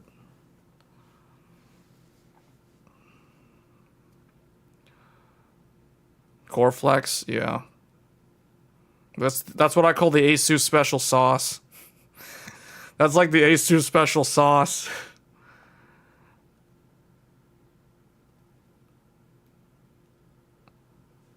Yeah, man. 8 expansion slots is where it's at. I don't do any cases. I'll never buy another case that doesn't have 8 expansion slots. The case that the ProArt, the case that this CEB, this isn't even a ATX board, guys. Like, this is not ATX. This is CEB. This is so beyond the norm. This is called CEB. This isn't even EATX. This is beyond EATX. This is CEB. So there's only one classification beyond this for consumer grade hardware.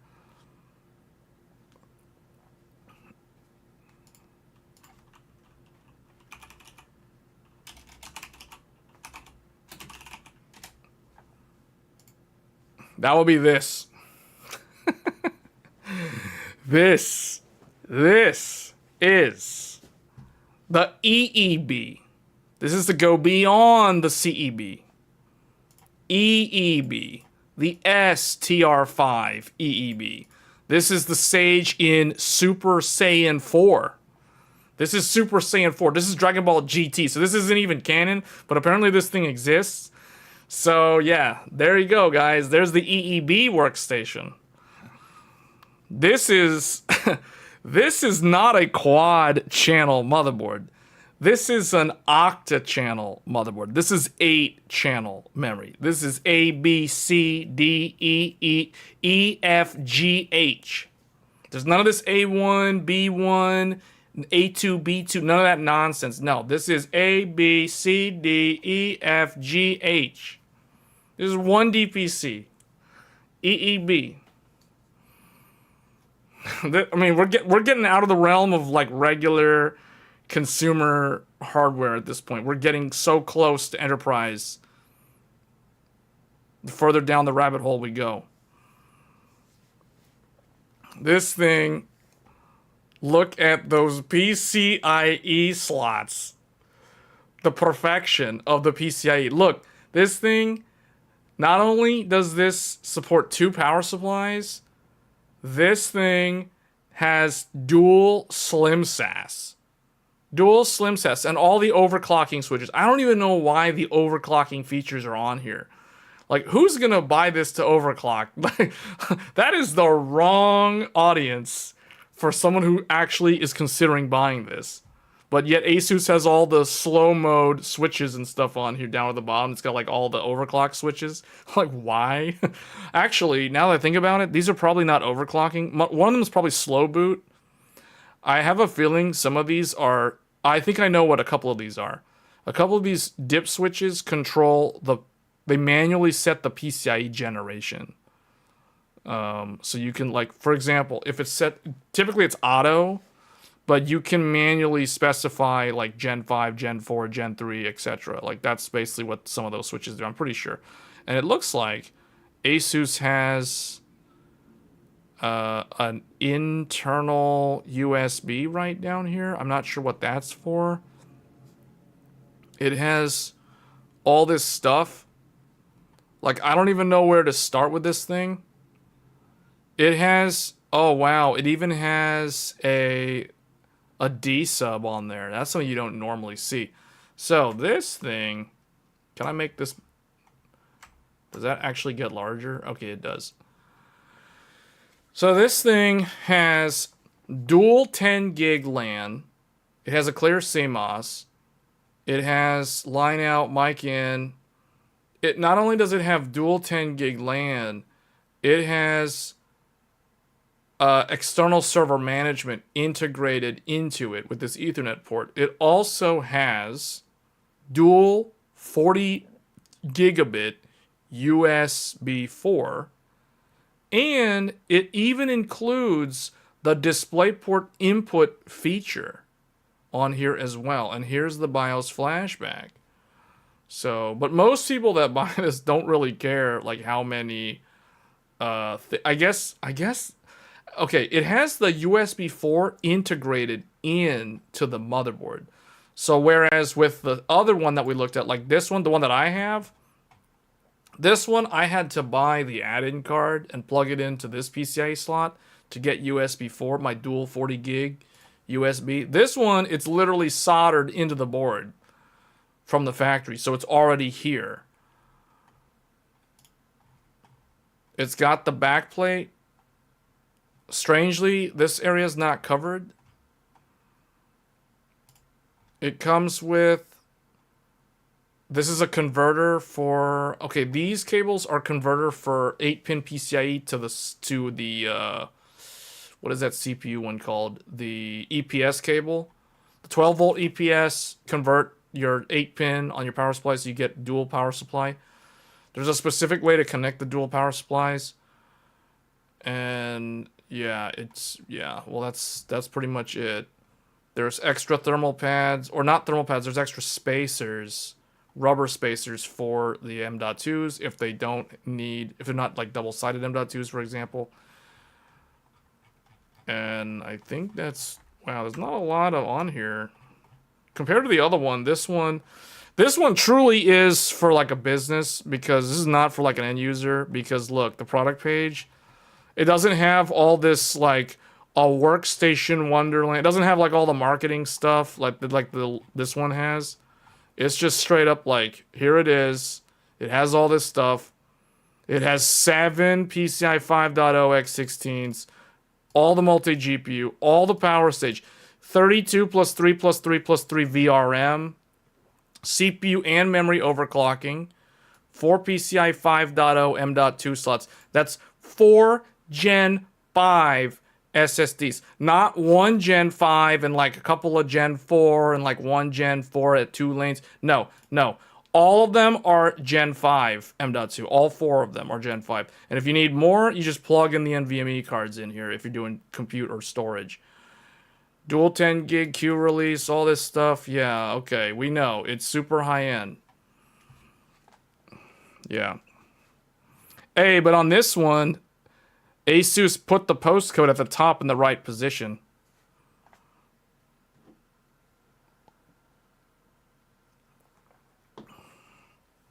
Buying a 5090 next year is probably a bad idea, considering it'll be replaced at the end of next year. That motherboard is a workstation? Yeah. Yeah, it's meant for all that stuff. Beast of a board? Yeah. So that is true high-end, guys.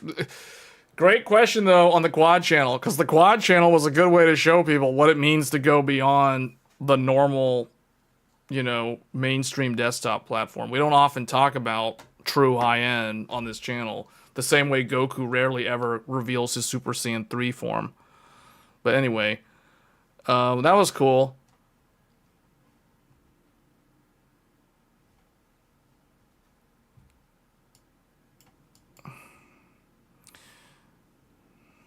Well, yeah, that's why I said Super Saiyan 4, because I didn't know like what else to call this thing. You know what I'm saying? Like, other than saying, well, I can't really say it's fusion because it's still a single socket. A dual socket from like Super Micro or somebody, that would be like a fusion. Yeah, we talked about the Micro Center Threadripper bundle on the stream yesterday. MTT, we mentioned that. That is actually a pretty good bundle. You're literally getting... Okay, I did the math. You're saving like $900 if you buy that bundle. If you want to get into like a true high-end desktop platform.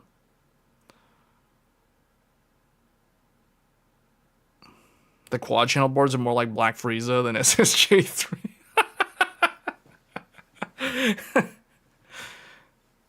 Ultra Instinct. For some reason, this doesn't feel like it's Ultra Instinct to me. I don't know. Like, I just don't see... Threadripper...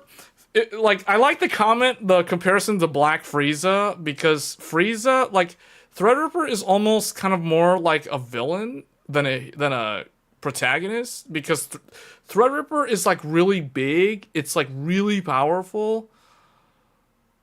And it's more mysterious. Like, the average tech enthusiast doesn't know that much about Threadripper. Like, they don't actually know what people use Threadripper for, typically. So, because it's like the typical comment that I hear, like when someone starts talking about like, is it good for gaming? That's when I know, like, yeah, okay. If someone asks that question, then they're probably not the type of person that is going to use or need a Threadripper system. Like it's like someone's in a job interview and they say something that the interviewer kind of, you know, it hints to the interviewer like maybe this person is not the right candidate. You know what I'm saying? You're probably not going to get past that initial interview. Yeah.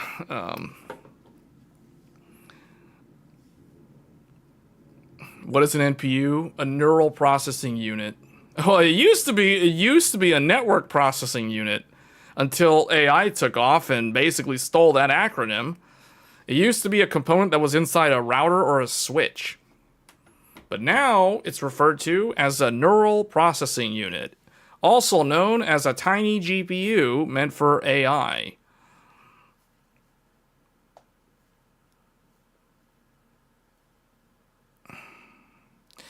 Yeah, but there's more to computers than gaming, dude. Like, that's the whole point. Like, someone who's asking about, like, gaming, that's very narrow-minded. Like, it's not seeing the big picture. Frieza did beat Ultra Instinct, but when Frieza went to fight Beerus, he got beat easily. There's no Lord Beerus. Well, Lord Beerus is basically quantum computing. If you really want to know, like, where Beerus would be represented in the compute world, he would be quantum compute. He'd be like a quantum computer, basically. Yeah, none of this stuff can match Beerus at all. Like they don't even not even in the same not even in the same universe. You know what I'm saying? That's quantum computing right there.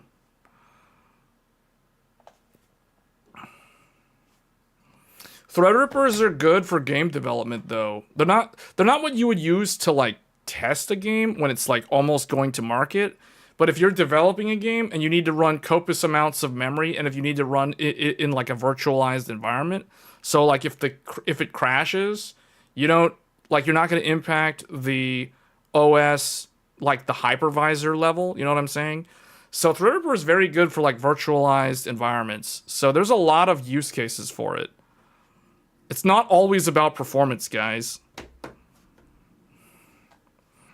And it's like all these people that complain about poor optimization in games, like the developers probably just roll their eyes when they read those comments because it's like, yeah, when developing, this would be a good platform because you can also test games not quite at like a real world scale, but you can simulate a online multiplayer game, like an MMO, for example. Like if you wanted to simulate hundreds, if not thousands, of client users connecting to your server, you could simulate a lot of that using Threadripper systems because of virtualization.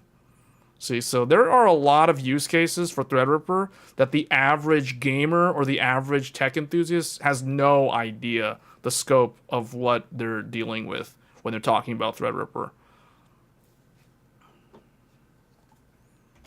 Yeah, it's not meant for like your average home user. I mean, I have one. I use it for productivity reasons though, like primarily for the amount of memory that it allows, the amount of I can basically leave all the apps that I want open all the time. I never have to close anything. I can literally have like, I don't know, 100 Chrome tabs open while also running DaVinci Resolve, rendering a 4K 60 video.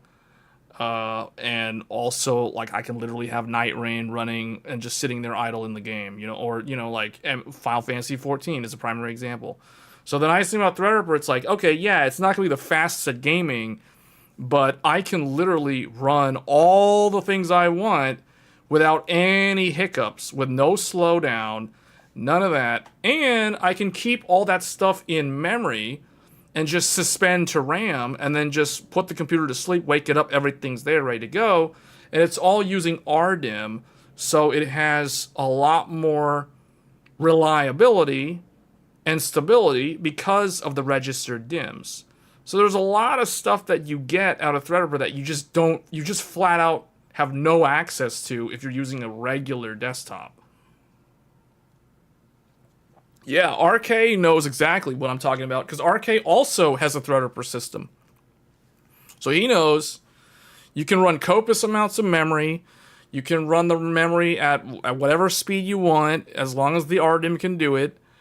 And you're not restricted on memory bandwidth. You're not restricted on PCIe lanes. You're not restricted on NVMe storage. Like if you need a bunch of storage, you can run tons of storage. I personally have 7 SSDs in my Threadripper system, in addition to 4 SATA, like NAS drives and things. So, and I still haven't used my Slim SAS port at all for extra expandability. And I'm running dual graphics cards. I'm running an RTX 4090 and a professional workstation Radeon graphics card. So the Threadripper, and 128 gigs of RDIMM RAM at 6400. So I think the Threadripper is, even though the Godlike has all the cool, like, flashy RGB lights and things, and it's technically more expensive than the workstation Sage board, personally, the Threadripper system that I have is still like flat out the best desktop that I've ever owned. Like it's not even a fair comparison, guys.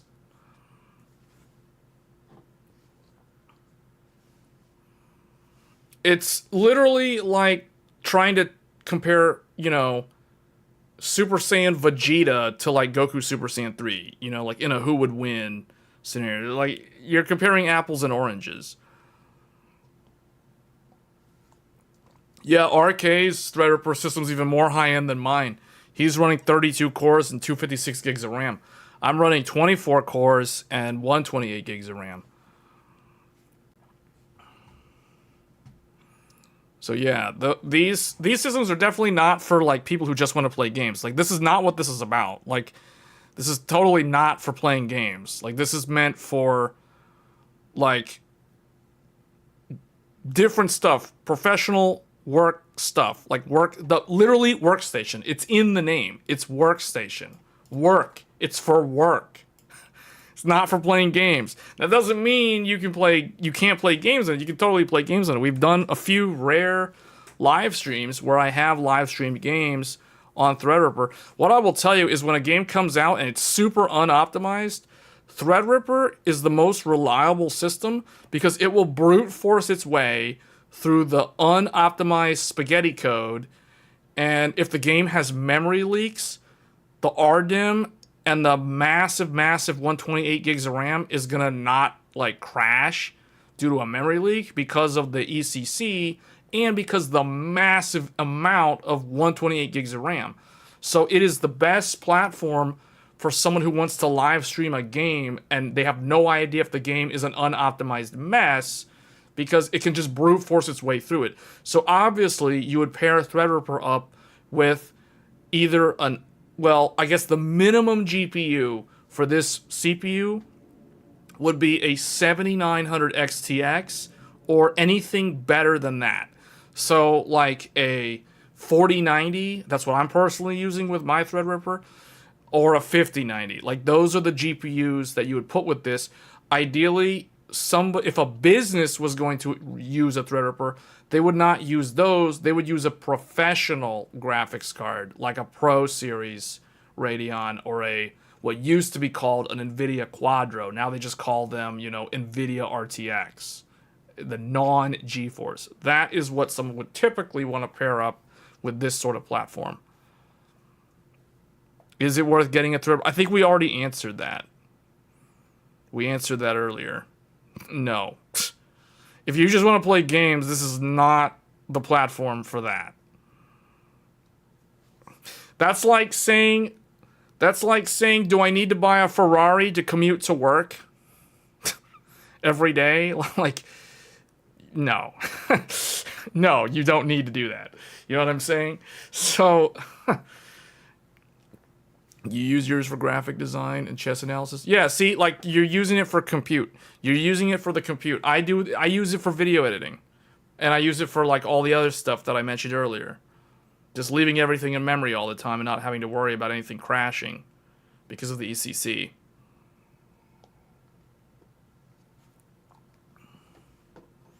The funny thing about it is I could have a memory leak due to some stupid app like being unstable and I won't even know because the ECC is like preventing it from crashing.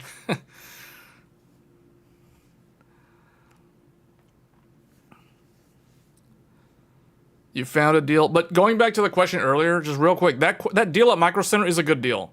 I just wanted to point that out. If anyone is seriously considering Threadripper for not gaming, I want to make that clear, but for like all the other things that you can do with the computer, that Micro Center bundle is actually a very good deal. You're saving almost $1,000 with that bundle. So that is a really good deal. Because that's the same CPU that RK has. So that's like already a better CPU than the one that I have. That's the 32 core. You're getting the 128 gigs of RAM, and that's registered DIMM. So that is not like your typical UDIMM. That is like the special server memory. And then you're getting the Sage workstation board. So that is actually, it's almost like you're saving a ton on the CPU primarily. And a lot of the rest of the savings is on the RAM with that bundle.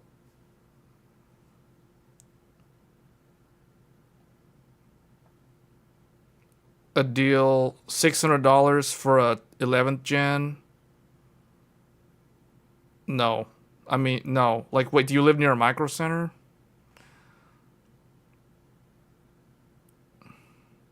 None of that stuff has any warranty. And first of all, Z890 is not going to work with 11900K. So whoever's trying to sell you that is like ripping you off. That motherboard is not going to work with that CPU. If they're literally trying to sell you a Z, I think you mean Z590, because Z890 is meant for Arrow Lake, and the 11 gen will not work with that board. So that is a complete ripoff. If you buy all of that, you're still going to end up having to buy a motherboard or a CPU. So it's like, yeah, no. If you live near a Micro Center, you're better off going to a Micro Center and buying a Micro Center bundle. Wait, someone asked a similar question yesterday. None of that stuff has warranty. So it's like you're paying all that, and then if like something's broken, guess what? Too bad. None of that stuff's supported anymore. DDR4 is like on its last legs. The 11th gen CPU is from the pandemic. I don't know what that power supply is.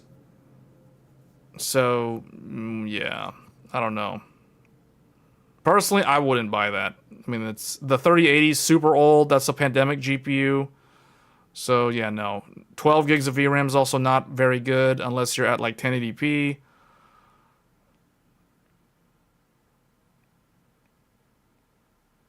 The DDR4 64 gigs of RAM is okay though. Like that's probably the best thing out of everything there. And I depending on what that power supply is.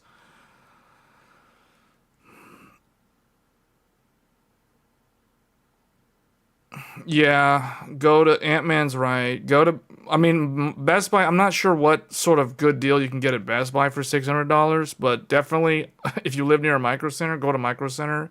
Save your money and get something from Micro Center. Because the thing is, if you go to Micro Center, you're going to get brand new stuff with warranty. All that used gear is so old, pandemic hardware. Like, it's literally pandemic. I call it pandemic PC hardware because that's literally what it is. And it's all out of warranty. It's all end of life.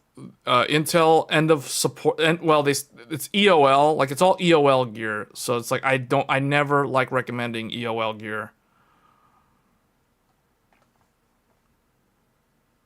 I don't have a problem with used, but when it's like that type of stuff, I'm thinking like for 600, why don't you just go to Micro Center? Out of warranty, yeah, and eventually that's gonna hit LDOS, and it's like, yeah, too bad if something breaks. It's like whatever. Now you got to spend even more money. You know what I'm saying? So,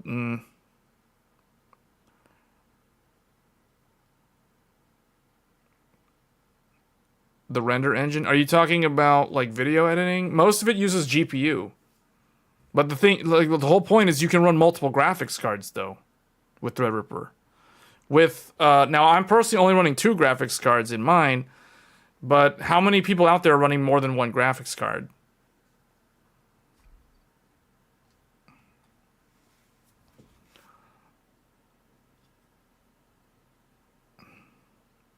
So it's like, yeah, the apps, the like DaVinci Resolve uses the GPU primarily for rendering videos, but if you have more than one GPU, it can use more than one GPU, so it'll be even faster. And then on top of that, if you have the CPU, also the CPU does help make a difference. Even though most of it is GPU, the CPU cores still also make a difference. For those type of applications, more is better. More cores are always going to be better. More GPUs are always going to be better. More memory, etc.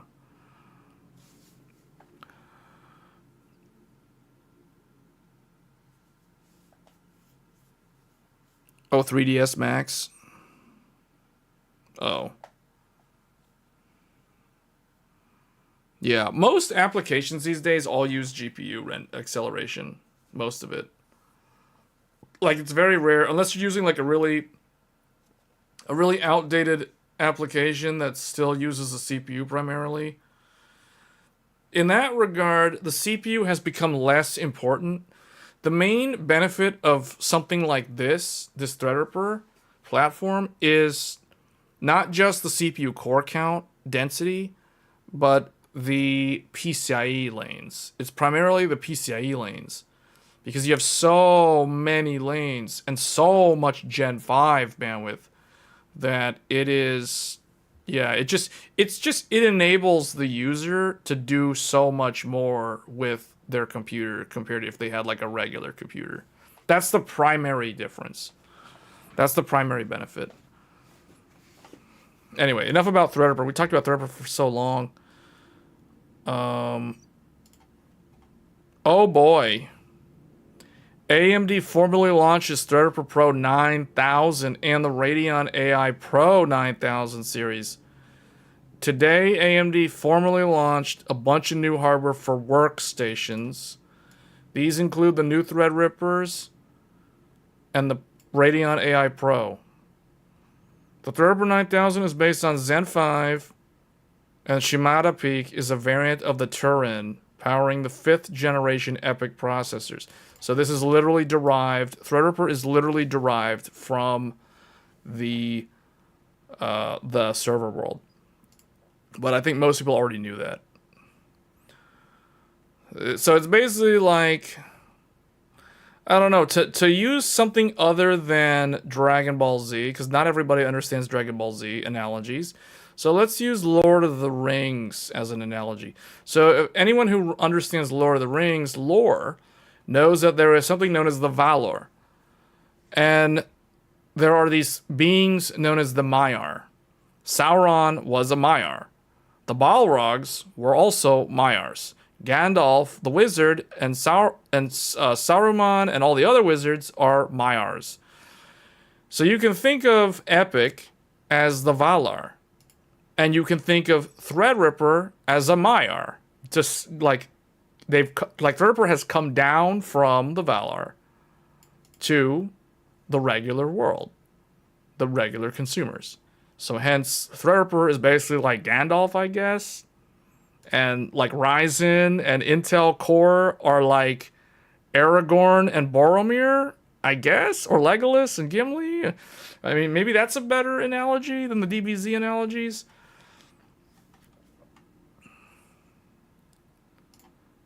So let's see, all the different things that it's used in: cloud, obviously, healthcare, industrial, automotive, connectivity, PCs, gaming. When they say gaming, really what they mean is more like developers, artists, basically professionals for development, not actual gamers, and then AI.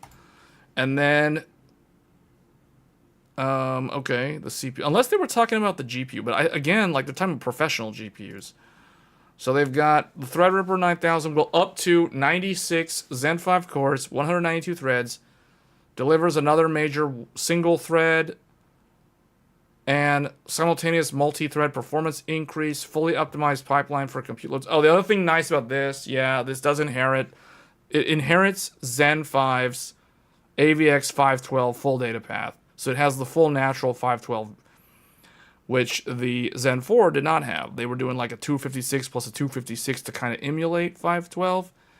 But this one has true native AVX 512.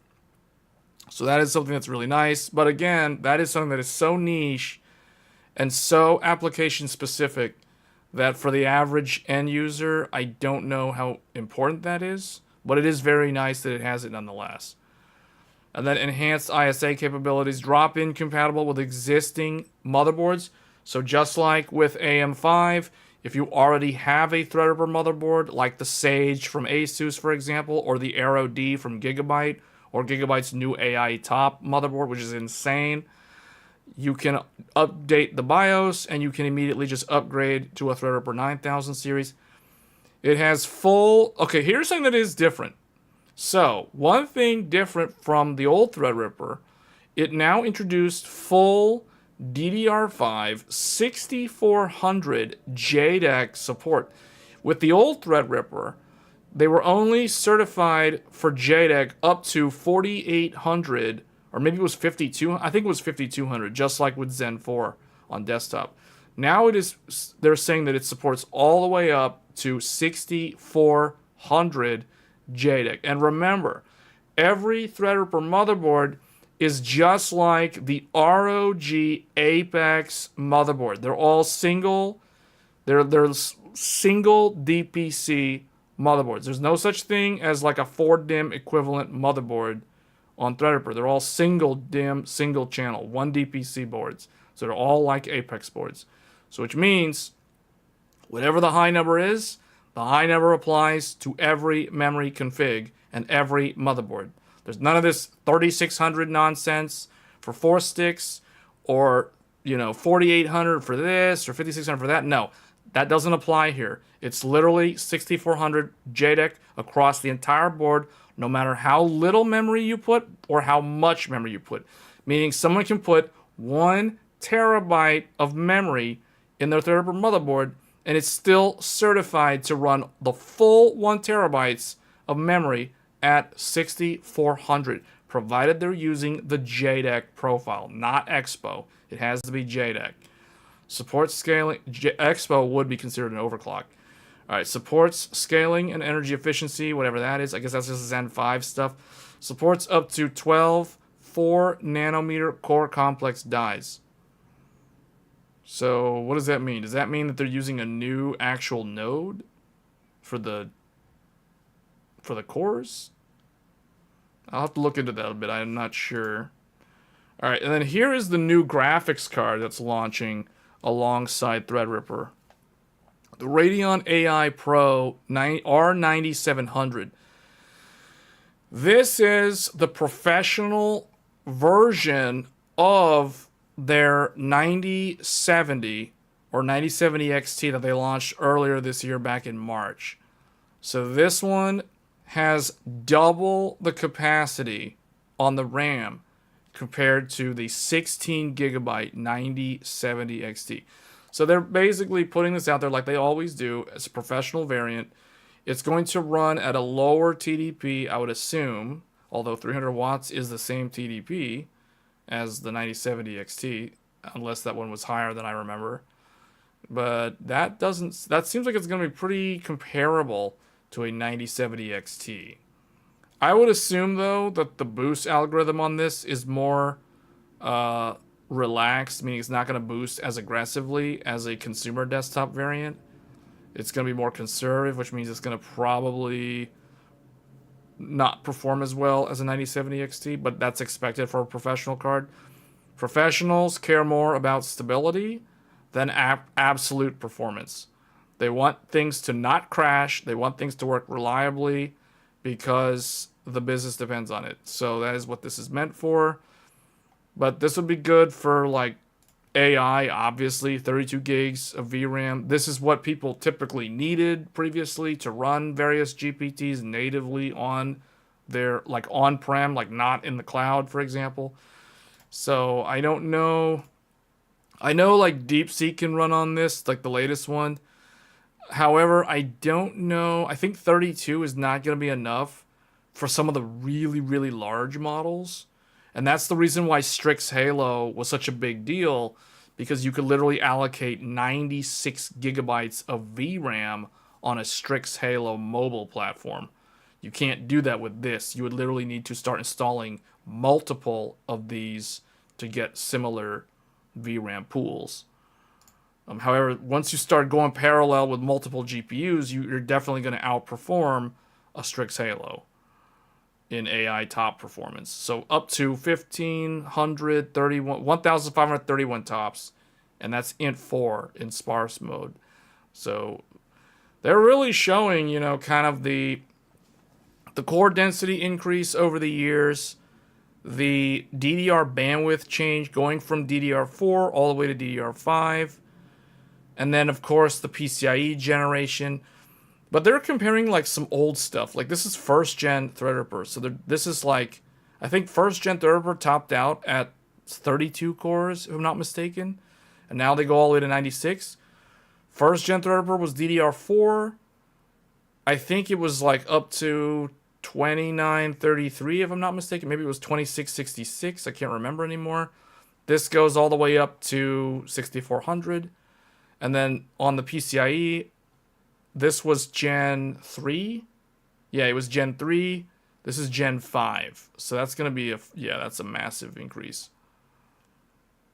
And then compared to Intel, the Intel Workstation Xeon, the W9-3595X, they're saying it's 1.8x faster in Cinebench multi-thread. That is certainly believable considering the core difference. World-class, I think Intel tops out at like, 56 cores, I think. I forget exactly what the top-end Intel Xeon on the prosumer market topped out at. I forget. I think it's 56 cores, if I'm not mistaken. Anyway, world-class creative professionals, blah, blah, blah. Okay, all these different, these are various customers that are literally using Threadripper. Epic Games is using Threadripper for, like I said, game development. There's an example right there.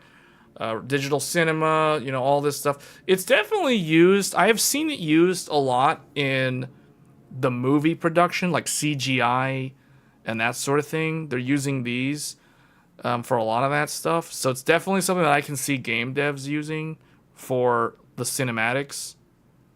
So I think of like the classic cinematics and like Final Fantasy games. I know a lot of it now is like real-time in-game engine, but you can still do the rendering. Like UE5 can benefit from this tremendously. These are all companies. These are company names. Game Science is a company name. It's like probably a game developer. It has double the T-flops of the 9070 XT. Really? Oh, probably because of the... There's something that's different with the professional cards. I know it used to be something like... I know NVIDIA used to lock down the double and floating point performance. They only allowed their Quadros to have the full unlocked performance, and they prevented their GeForce cards from having the same performance numbers for that sort of that use case. I don't know if AMD does the same thing, but that is interesting that the T-flops is doubled. Okay, the core complex, double the L2 cache associativity, double the data path from between L2 and L1, double the L2 bandwidth, low latency L3 with 320 L3 in-flight misses. I don't know exactly what that means, but that's basically like if it misses, it has to retransmit. And then Zen 5 CCD supports up to 8 cores per CCD. This is the same as Zen 4 though, so is that... Yeah, didn't Zen 4... So why are they making a big deal about that one? I don't know why that's in bold. Up to 40 megabyte total cache. I guess they're highlighting this point because the average person who they're marketing this to is someone who is on an older Threadripper or on a really old Intel high-end desktop. And Intel's kind of missing in action right now. And Intel does have high-end desktop, but it's kind of like in a weird limbo state because Intel's server product line is still like Intel Foundry based, and their consumer is all TSMC based at this point. So it's kind of like, it's weird because like, you're buying the... So it's like a lot of people that are Intel customers, they're waiting for Intel to move to that 18 angstrom node for their server grade stuff. And that's the reason why AMD keeps taking market share from Intel.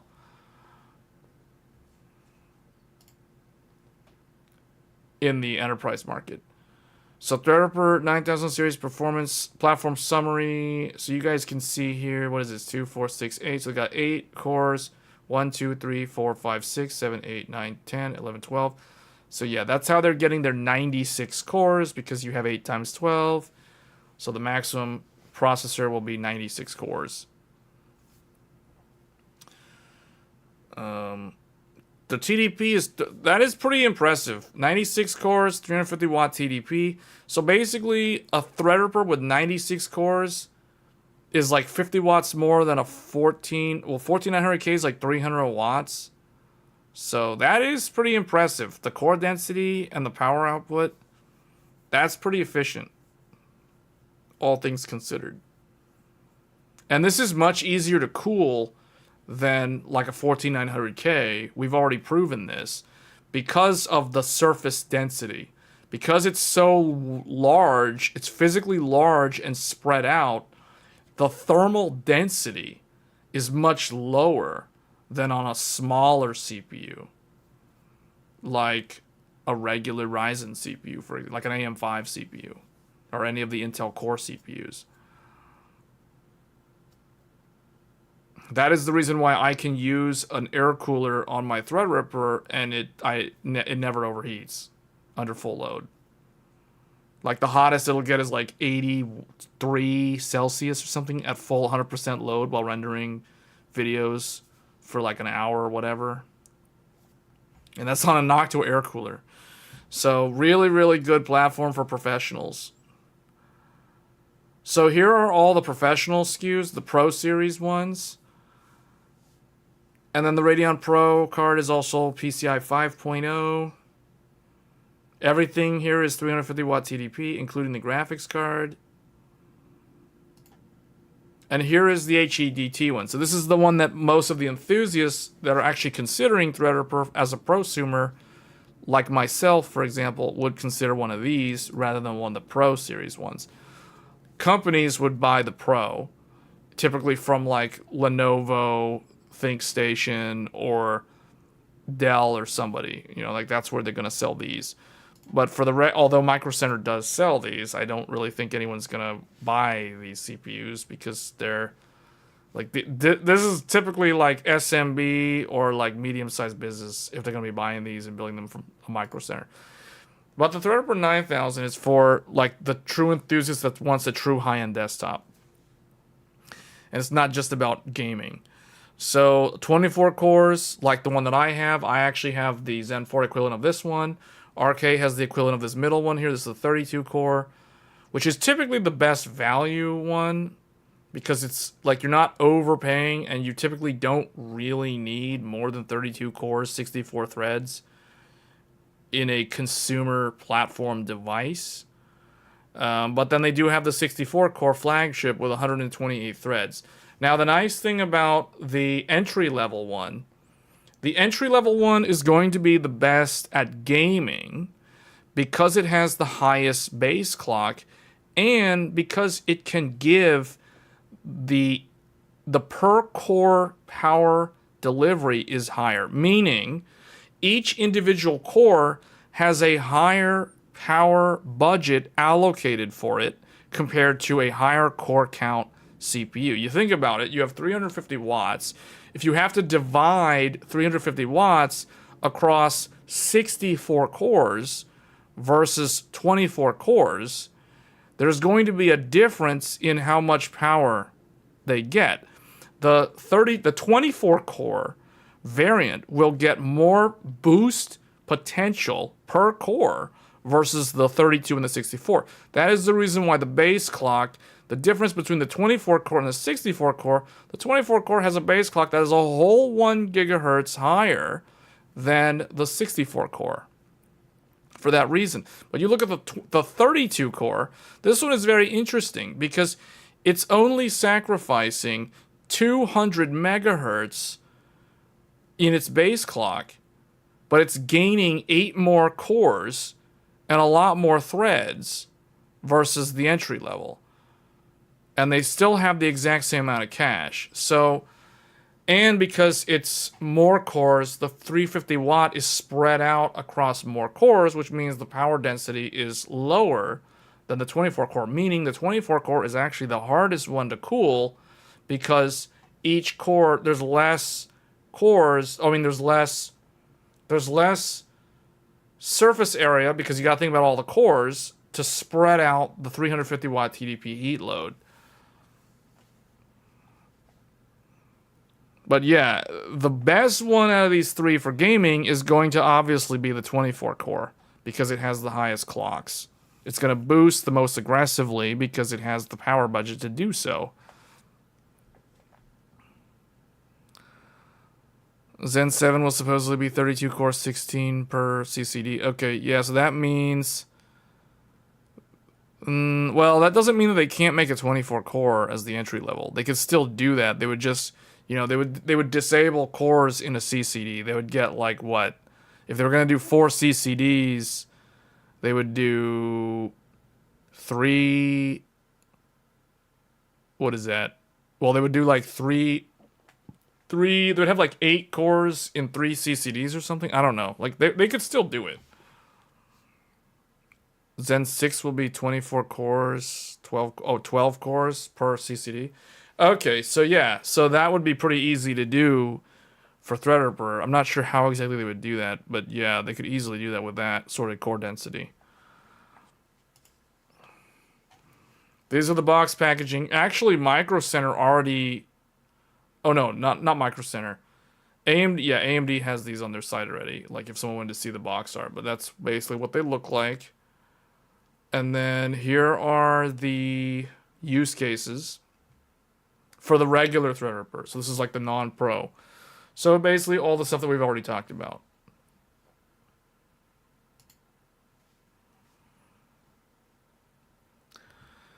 RDNA 4 architecture. Okay, this is the GPU. I think we already covered a lot of this back in March with the launch of the 9070 XT. The only difference here is the 32 gigabyte capacity of VRAM. And that's pretty much it. Improved tensor core. Yeah, compute engine. This is basically RDNA 4 for professionals. They did actually do a lot with this, and I think a lot of these changes will carry over to whatever their next GPU is that's coming out next year that's supposed to, like, really catch AMD up to NVIDIA in terms of, like, performance in every category. So I think things for AMD GPUs are going to get a lot more interesting a year from now. And then here are some AI, or these are just like the tops numbers and things like that versus this W7800. Okay, I had a feeling they would choose that because that's actually the card that this is the successor to. So those are the numbers, 2x, 4x, 4x. It can do structured sparsity support, and apparently the W7800 can't do that. Man, there are way more slides than I thought. Okay, here is multi-GPU Gen 5 platform up to 180 concurrent instances. This is AI model training.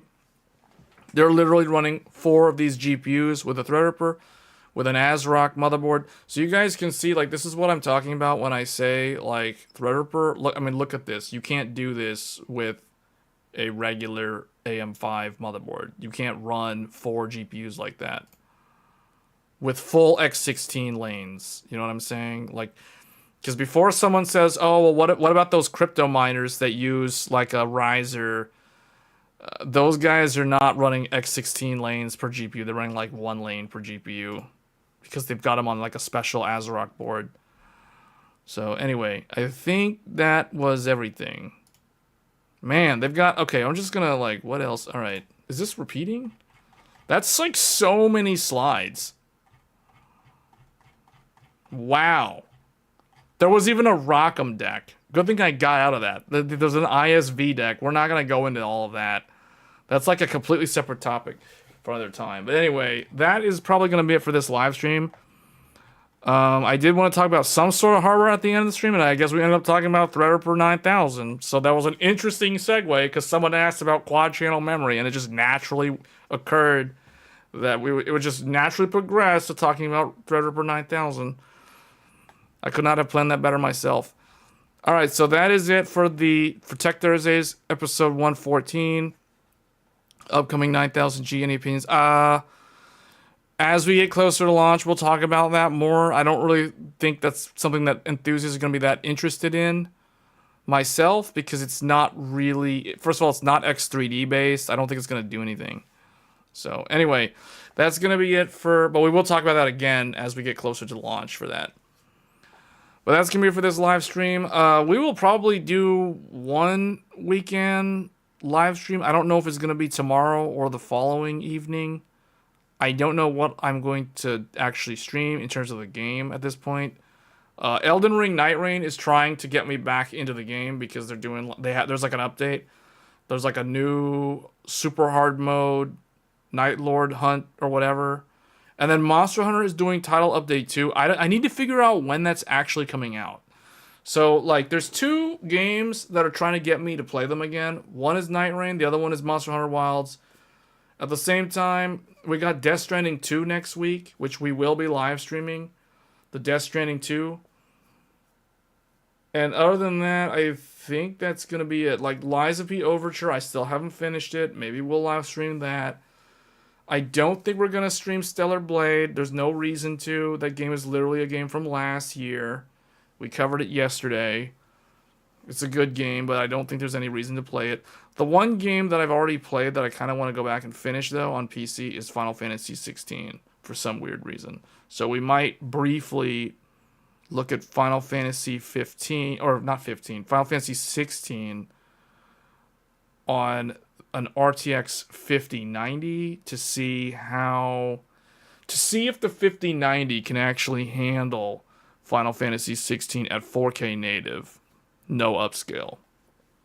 That is something that I'm very curious to see, because no graphics card, including the 4090, can handle Final Fantasy 16 at 4K native resolution. So I'm really curious. Although the 4090 comes close, it misses the mark at like 54 frames per second. We talked about this yesterday when we looked at the benchmark results of Final Fantasy 16. It uses a ton of VRAM, and even the RTX 4090 can only manage 54 frames per second at 4K in this game. So I'm really curious to know if the 5090 can do over 60. I'm pretty sure it can, but I kind of want to know the limits of its power. So we will probably look at that briefly, because I'm very curious to know if Final Fantasy 16, if it's possible to play Final Fantasy 16 at 4K resolution, no upscale, full native resolution, everything maxed out. So we'll see if that is actually a possibility. Alright guys, that's going to be it for this live stream. Thanks for tuning in. I guess I will see you guys, whoever's going to join in on the weekend stream. And if you want to tune in and you want to ask like tech related questions, feel free to do so. That's fine. That's what we do on this channel. And that's it for Tech Thursdays, so stay tuned. If you guys are not going to be tuning in this weekend, I will catch you guys next week on Tech Thursdays, episode 115. Until then, take care, and I will see you then. Thanks.